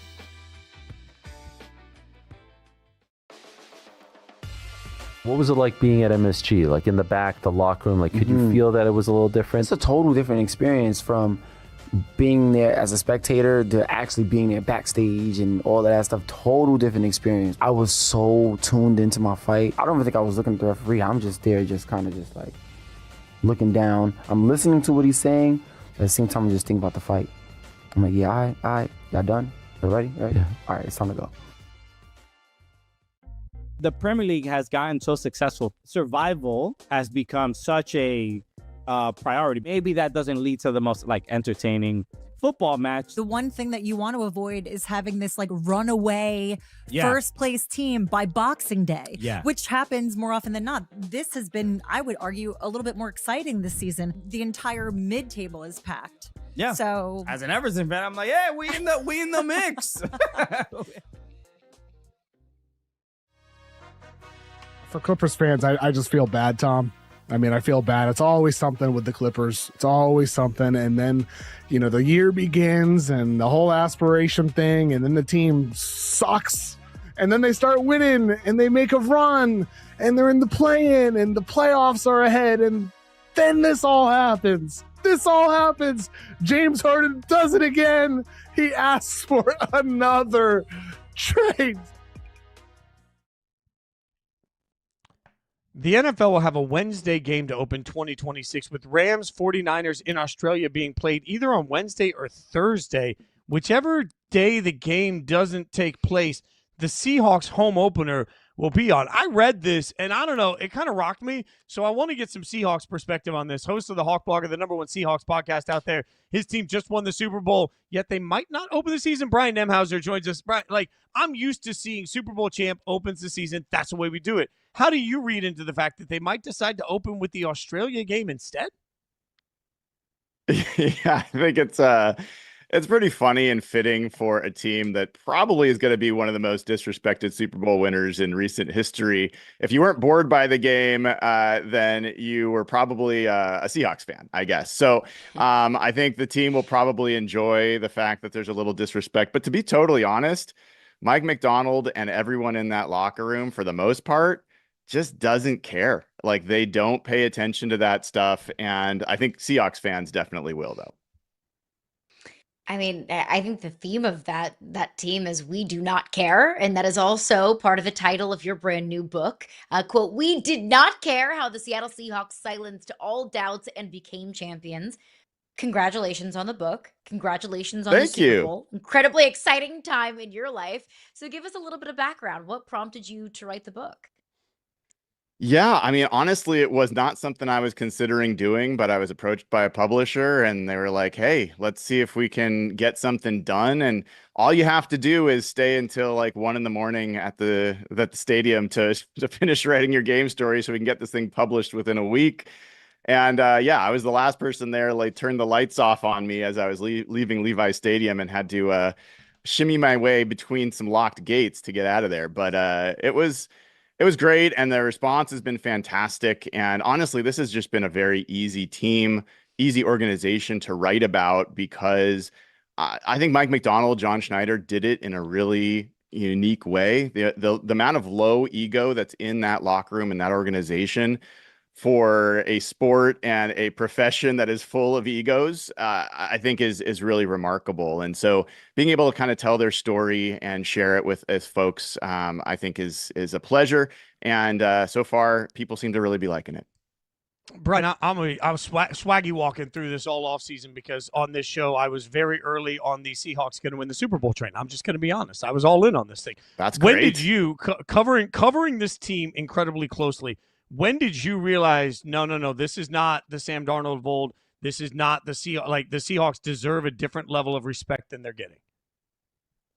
Yeah, it's funny. I mean, this has kind of been, if you're a Harry Potter fan, it's kind of been the sorting hat season for the Seahawks. Like, are you someone who knows football or not? For me, I called it the MacGyver or MacGruber offseason for John Schneider. Either it was going to blow up or it was going to save the day.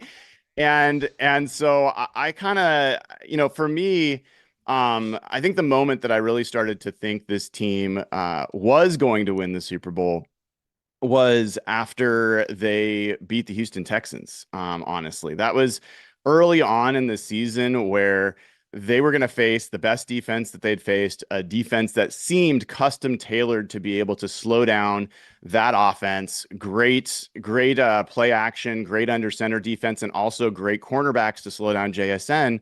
And the Seahawks hung 27 on them. And honestly, without a missed field goal and maybe a Cooper Kupp interception, they probably would have had more than that in that game. And so I kind of thought if that defense wasn't going to be able to slow them down, their own defense was certainly going to slow others down enough to win. And then obviously, once they secured the #1 seed in week 18, I think that's the point where every other Seahawks fan kind of started to realize, all right, this actually might happen. Because the honest truth is, it took a while for a lot of people in the Seahawks fan base to truly believe that the team and Sam Darnold were capable of lifting the Lombardi trophy. And so, the loss to the Rams in week 11 was a big setback for a lot of people's confidence.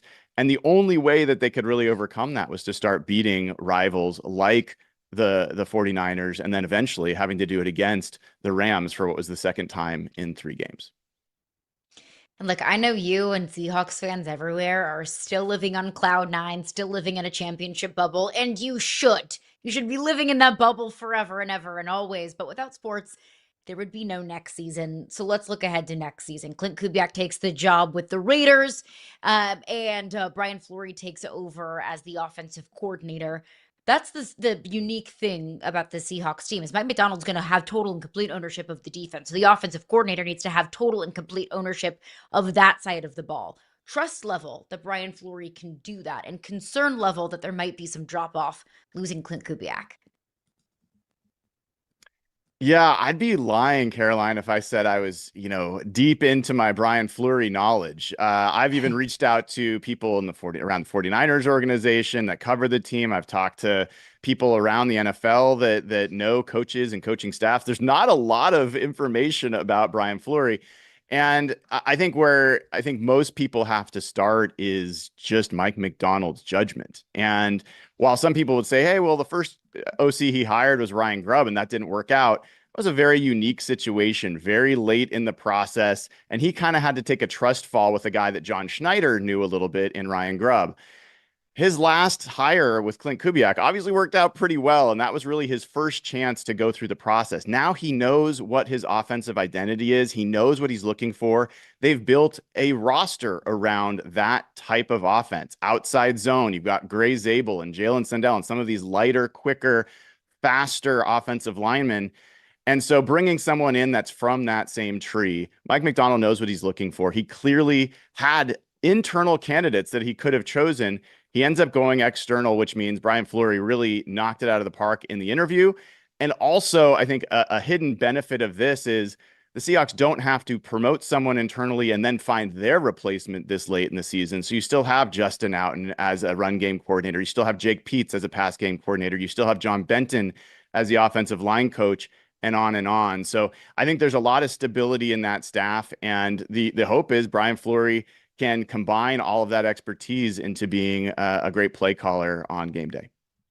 Well, and look, at the end of the day, I say this all the time. When your team is great, you lose coordinators, you lose position coaches. This is just what's going to happen. So your hope is that you're doing this every single year, and the more time on task replacing guys, the better. That being said, Clint Kubiak is headed to my beloved Raiders. So give me the insight on this from your eyes, from what you've seen. What do you think Clint Kubiak, when I say Clint Kubiak head coach, because it's such a different job than offensive coordinator, what do you say? Yeah, first of all, really, really happy for Clint Kubiak to get this opportunity. He's a great guy. Nobody works harder. He's an absolute grinder, loves football, obviously grew up around football, around pro football at that. So he knows everything about what it means to be a head coach. That's not going to be new to him. It's not going to be a surprise. I think the real questions for Clint Kubiak are going to be, how does he command an entire room? As a guy that is definitely beloved by his players that have played for him, it's a little different when you're up there commanding the entire room and the entire roster and dealing with the interpersonal things that can come up and all those pieces. That's where I think there's some question about how Clint Kubiak will handle that. And to be honest, Mike Macdonald had some similar questions coming out of Baltimore. And it was a conversation with John Schneider where he decided to work with Michael Gervais, who is a performance psychologist, and really work on some of the EQ aspects of being a leader. That really was a big part of how the culture grew in his second season as head coach. So I think Clint Kubiak would be wise to kind of look in that same direction to kind of figure out not the X's and O's. I think he's got that down. But, how does he want the culture to form? How does he want that locker room to come together? I think those are probably the bigger questions. And the only other thing I'd say is I bet he expected to be able to bring more than Rick Dennison with him to Las Vegas. The fact that Mike Macdonald's managed to retain almost his entire staff, honestly, is a little bit of a surprise. So I think that's the other thing. He doesn't have all of the same, familiar faces around him that he was able to bring to Seattle. Some coaching change at least, but also some changes on the roster as well. What are some position groups that you're looking at that absolutely positively need to be upgraded or overhauled this offseason? Yeah, it's interesting because I don't know that you'd say like the 2025 Seahawks roster needs to be upgraded, right? But they have guys that are available that are going to potentially lead to some weak spots. I think cornerback is probably the place that you've got to look first, because when you've got Tariq Woolen and Josh Jobe, both free agents, both likely to command top dollar, if you don't sign either one of those, you're talking about getting down to Nehemiah Pritchett being your next starting cornerback on the outside. Obviously, Devin Witherspoon, Nick Eamon-Warrior are fantastic, but you need that third. So that's a big one. I think running back becomes a pretty important one. Obviously, Super Bowl MVP Kenneth Walker is a free agent. It sounds like they are not going to use the franchise tag on him.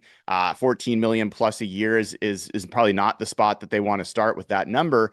And you've got Zach Charbonnet, who tore an ACL late in the season, so he's not going to be available for a while. And you've got a lot of other names that are interesting, but not a clear starter. So I think that's another one. And I also would just give an eye to wide receiver. I think that even though you've got JSN, even though you've got Cooper Kupp, even though you've got Torrey Horton coming back from what was a very promising rookie year, you've got to wonder what happens with Rashid Shaheed. He played a huge role. Obviously, Clint Kubiak will probably be very eager to add him to the mix in Las Vegas. And if he does go, then you start getting into a pretty thin situation beyond those top three receivers. And so I don't know if you'll go into the free agent pool to look for a receiver, but that might be a place that you dip into the draft looking at that position. You also have one of the better GMs in the NFL there, so I'm sure they can Schneider can figure some of this stuff out pretty easily. All right, but what about the eventual sale? Like, this was, I think, rocked a lot of people maybe that hadn't paid attention that the Seahawks are about to be sold. The Allen estate dictates it. This was not a shock to Seattle, but how concerned are you about new ownership in the building? Yeah, I mean, let's be honest. Ownership sets the stage for everything that happens in an organization. And it depends on what kind of owner you're going to get. If you're going to get a hands-on owner who likes to think of himself or herself as a GM and involved in all the football decisions, that's probably not going to be a good thing, because you've already got a GM who won Executive of the Year. You've got a coach who probably could have or should have won Coach of the Year, and they've won a Super Bowl. So part of what John Schneider has told me and others multiple times is, whether it's Paul Allen or Jody Allen, they have allowed the football people in the organization to run it. And that's not the case in a lot of places. DeMarcus Lawrence can tell you a thing or two about that. So I think what you want to find is an owner who will come in and look to find ways that they can add to what's already working. That involves, there's no salary cap on coaches. There's no salary cap on scouting. If you want to add more scouts, if you want to add more to the analytics department, if you want to invest more in the facilities, anything that can make them find another edge to winning, that's how an owner can help. But if you've got billions of dollars, sometimes you've got specific ideas of what you want to be involved in. So we'll have to wait and see who ends up being the new head of the Seahawks. You guys can check him out, obviously, on social media. Get the book at hawkblogger.com/book. Brian, we really appreciate you hanging out with us. Thanks for the expertise, my friend. It was great hanging with you guys. Take care. Thanks, Brian. Great stuff from Brian there. Big time for Seattle. Congratulations. It's just, you never get tired of saying Super Bowl champions for them. All right, let's get into it. Today's National Random Acts of Kindness Day. We'll say nice things about maybe teams we don't love. Coming up next.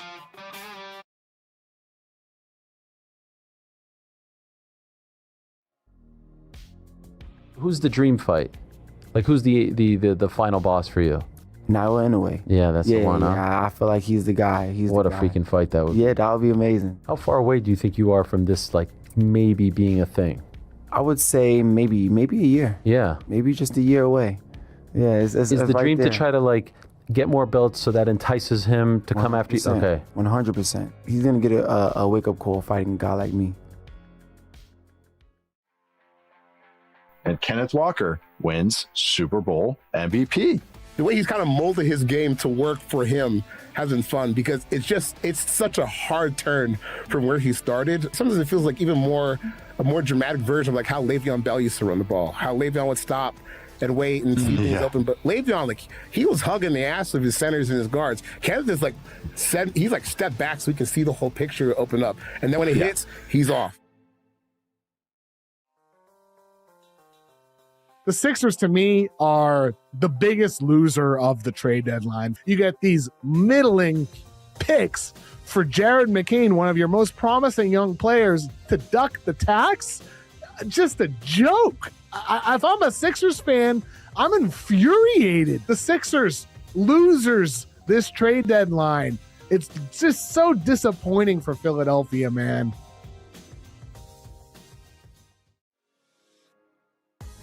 Who in college football could experience that same level of redemption arc? And I was thinking, we've actually kind of seen it a little bit in the past. I'd say Jaden Daniels did.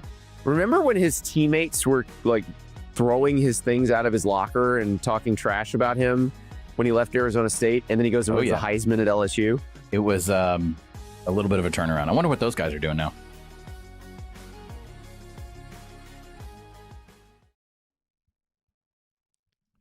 We got breaking news shaking up the combat sports world today. MVP promotions, I should say, and Netflix have announced a historic MMA super fight. 39-year-old Ronda Rousey coming out of a nearly decade-long retirement to face off against Trailblazer Gina Carano, 43 years old, in what Rousey calls, quote, the biggest super fight in women's combat sports history. Rousey 12-2, including 9 submissions. Serrano 7-1. Clash at featherweight, 145 pounds, May 16th at the Intuit Dome in L.A., all streaming exclusively on Netflix, Caroline, for free. This is an epic event. And of course, our guys, the boys in the back on Uncrowned on Yahoo Sports, will get more into the nitty gritty of this. So fighting fans everywhere, make sure to tune into that show. But this is the kind of level of fight, the level of star power that our producers, Josh and Mike and Fitz, I know you have been asking for a long time. This is delivering. And you look at Gina Carano, she's somebody that comes from kind of that initial era or an earlier era of MMA. Ronda Rousey kind of that later era of MMA. So this is something that kind of bridges two different generations of fight fans. I mean, Jake Paul is promoting this fight. So you have the star power there as well, not just in the ring, but also of all of the names and all of the faces that are going to be surrounding by this fight. So I know I'm tuning in for this, but Fitzy, is this something you're going to be watching? Yeah, look, I mean, this is what Netflix does. Like, Netflix has figured it out in the sense that they don't need to have necessarily the greatest fight. They need to have the biggest spectacles. And this is what they've done repeatedly over and over and over again, all the way to watching somebody climb a building that, in fairness, wasn't the most difficult building he's ever climbed, but we watched every second of it because it's a spectacle. It's clear at this point that Netflix should just say the sport's home for spectacles. This will be a spectacle. People that don't care about MMA care about Ronda Rousey, right? Like, it's a name that resonates to people that have never watched a fight. So I believe that Netflix is continually doing what they know they need to do. They'd rather give us, you know, a terrible fight that involves a name like Mike Tyson than give us a great fight with two people we've never heard of. So I think this is part of the Netflix business plan. But yeah, I mean, it's one of those things. This is what they do. They create moments that make everybody want to flock to it and watch it. Whether it's good or bad doesn't matter. It's just interesting at its core. And interesting matters in a streaming world. Play the hits. Netflix has perfected that. Hey, we want Mike Tyson, we'll give you Mike Tyson, even if it's not the most intriguing fight you've ever seen in your life. So we've said a lot of nice things about this fight and a lot of nice things about Netflix. Let's continue that theme now because it's National Random Acts of Kindness Day. So we figured we'd spread some love to some of maybe our rivals across the board. We're going to give some love to maybe teams or people that we don't always say the kindest things about. So, Caroline, I'll let you have the floor first, my friend. Why don't you go ahead and say something nice about, I don't know, the Cubs? You know, this is mean. On National Random Acts of Kindness Day, you're making me do something very mean, saying something nice about somebody that I hate. And you know what? I hate the Cubs deep in my soul. I was brought into this earth hating the Cubs. But I will give credit where credit is due. Wrigley Field is an awesome venue. It's an iconic and historic venue, Major League Baseball, for a reason. I went to Wrigley for the first time a couple of summers ago, and it was awesome. It was cool to just be sitting in a museum of baseball. Wrigleyville is awesome, just the pomp and circumstance of it all. It was a very, very cool event. It was a very, very cool venue. I don't have to like the team that plays in the stadium to have respect for the stadium. So hats off to you, Wrigley Field. It's awesome. It's worth it. Everyone should go. Every baseball fan should go. The band I was in played it twice. We played Wrigley Field twice. And the second time they have a big sign where you can't take the ivy off the wall. I took the ivy off the wall. I just grabbed a piece of it, ripped it off. They're like, you can't do that. I'm like, what are you going to kick me out? I mean, come on. I got a little in a book. I like that. All right. Since you had to say something nice about the Cubs, I don't know. Caroline, I'll say something nice about the Kansas City Chiefs. How about that as a Raiders fan? Oh, wow. Look how big of you. Patrick Mahomes sure does win a lot of football games. Andy Reid seems like the sort of guy I'd want to hug. I just want to walk up and I want to hug Andy Reid. And in my mind, when he hugs me, he smells like fresh cookies and he holds me. And it just feels warm, like a blanket hug. Very nice. From you know, I like Taylor Swift's music also. So that that gets me to Kelsey. I could take her. I'll just stick with these. I like Tay. Haters gonna hate. Shake it off. That's about as nice as I could get. Look, they've won a lot of games, and I've handled that winning as best as anybody can handle that winning. That's fine. They've got Mahomes. They've got Andy Reid. They've got Taylor Swift. I'm not jealous at all of the massive amount of success or Super Bowl rings that they have. I am incredibly happy for everything that Kansas City has got to experience through this run. See, look at that. I feel like I'm growing as a mature. Look, the Chiefs Hallmark movie was as good as a Hallmark movie can be. I've never seen a Hallmark movie. I don't know how I You're feel missing about. out. I'm not going to say they're awesome because they're terrible, but they're so terrible that they're lovely. Okay. Speaking of terrible and lovely, why don't we get you to say something kind? I don't know. I'm just thinking off the top of my head. Who would you have something national kindness? How about Stan Kroenke? You want to say anything kind about Stan Kroenke? No. Okay. I don't want to. I would like to plead the fifth. I'm trying to find it. Give me a second. I'm going to have to dig deep. I really like to think of myself as a nice person, but there are certain people who don't deserve nice things to be said about them, and that man right there is one of them. I do like his cute little mustache. Fine, that tastes like he's got vinegar. nice sunglasses. Everyone has nice sunglasses, Fitz. Okay. He's a billionaire. He better have nice sunglasses. Quality you better jacket. move to LA so you can wear cool sunglasses. There's cool sunglasses in St. Louis too, Stan. All right. Walmart's a great option for shopping. One-stop shop, great prices. They're everywhere. Stan Kroenke is married to a daughter of the Walton family. That's the reason why he's made his billions. So sure, Walmart's great. Stan.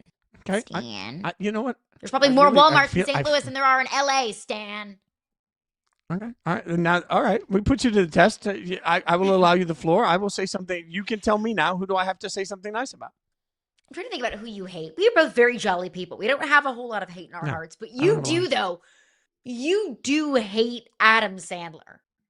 I don't know why, but every time we bring up Adam Sandler movies or anything Adam Sandler related, Fitz always has a stank face. So why don't you, if I'm going to have to say something nice about the people that I hate, why don't you say something nice about Adam Sandler? You didn't ruin every skit you were in Saturday Night Live. You didn't make that doesn't seem like a very nice that you thing were to part say, of but unwatchable. Okay. You know what? You were on Saturday Night Live. That's saying something nice. Like he was on a show that I absolutely love. Okay. That's a fact. Keep going. Okay, well, I mean,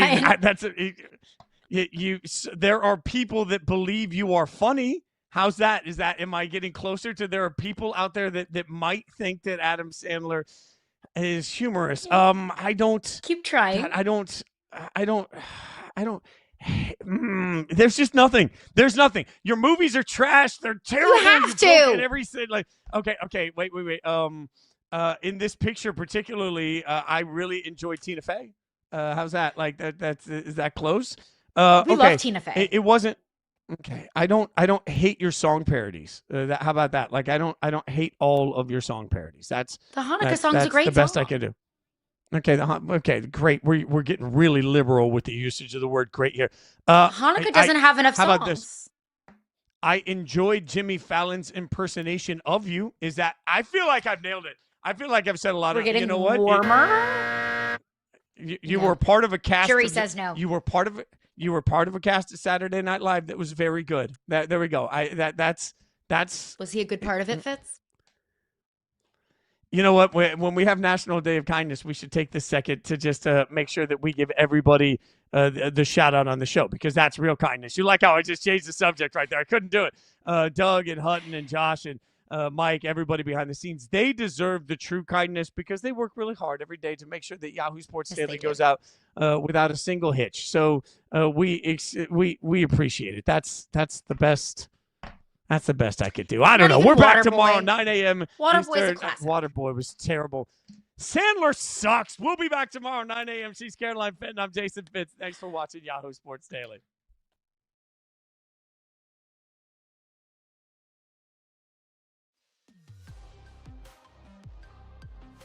they never knew where the blitz was coming from. No, they didn't. They couldn't recognize it. And that's where then, if you want to criticize Drake May for that, sure, you can. But also, you got to look at Josh McDaniel, because even when you look at the route concept, it really didn't set Drake May up to be successful against those blitz concepts.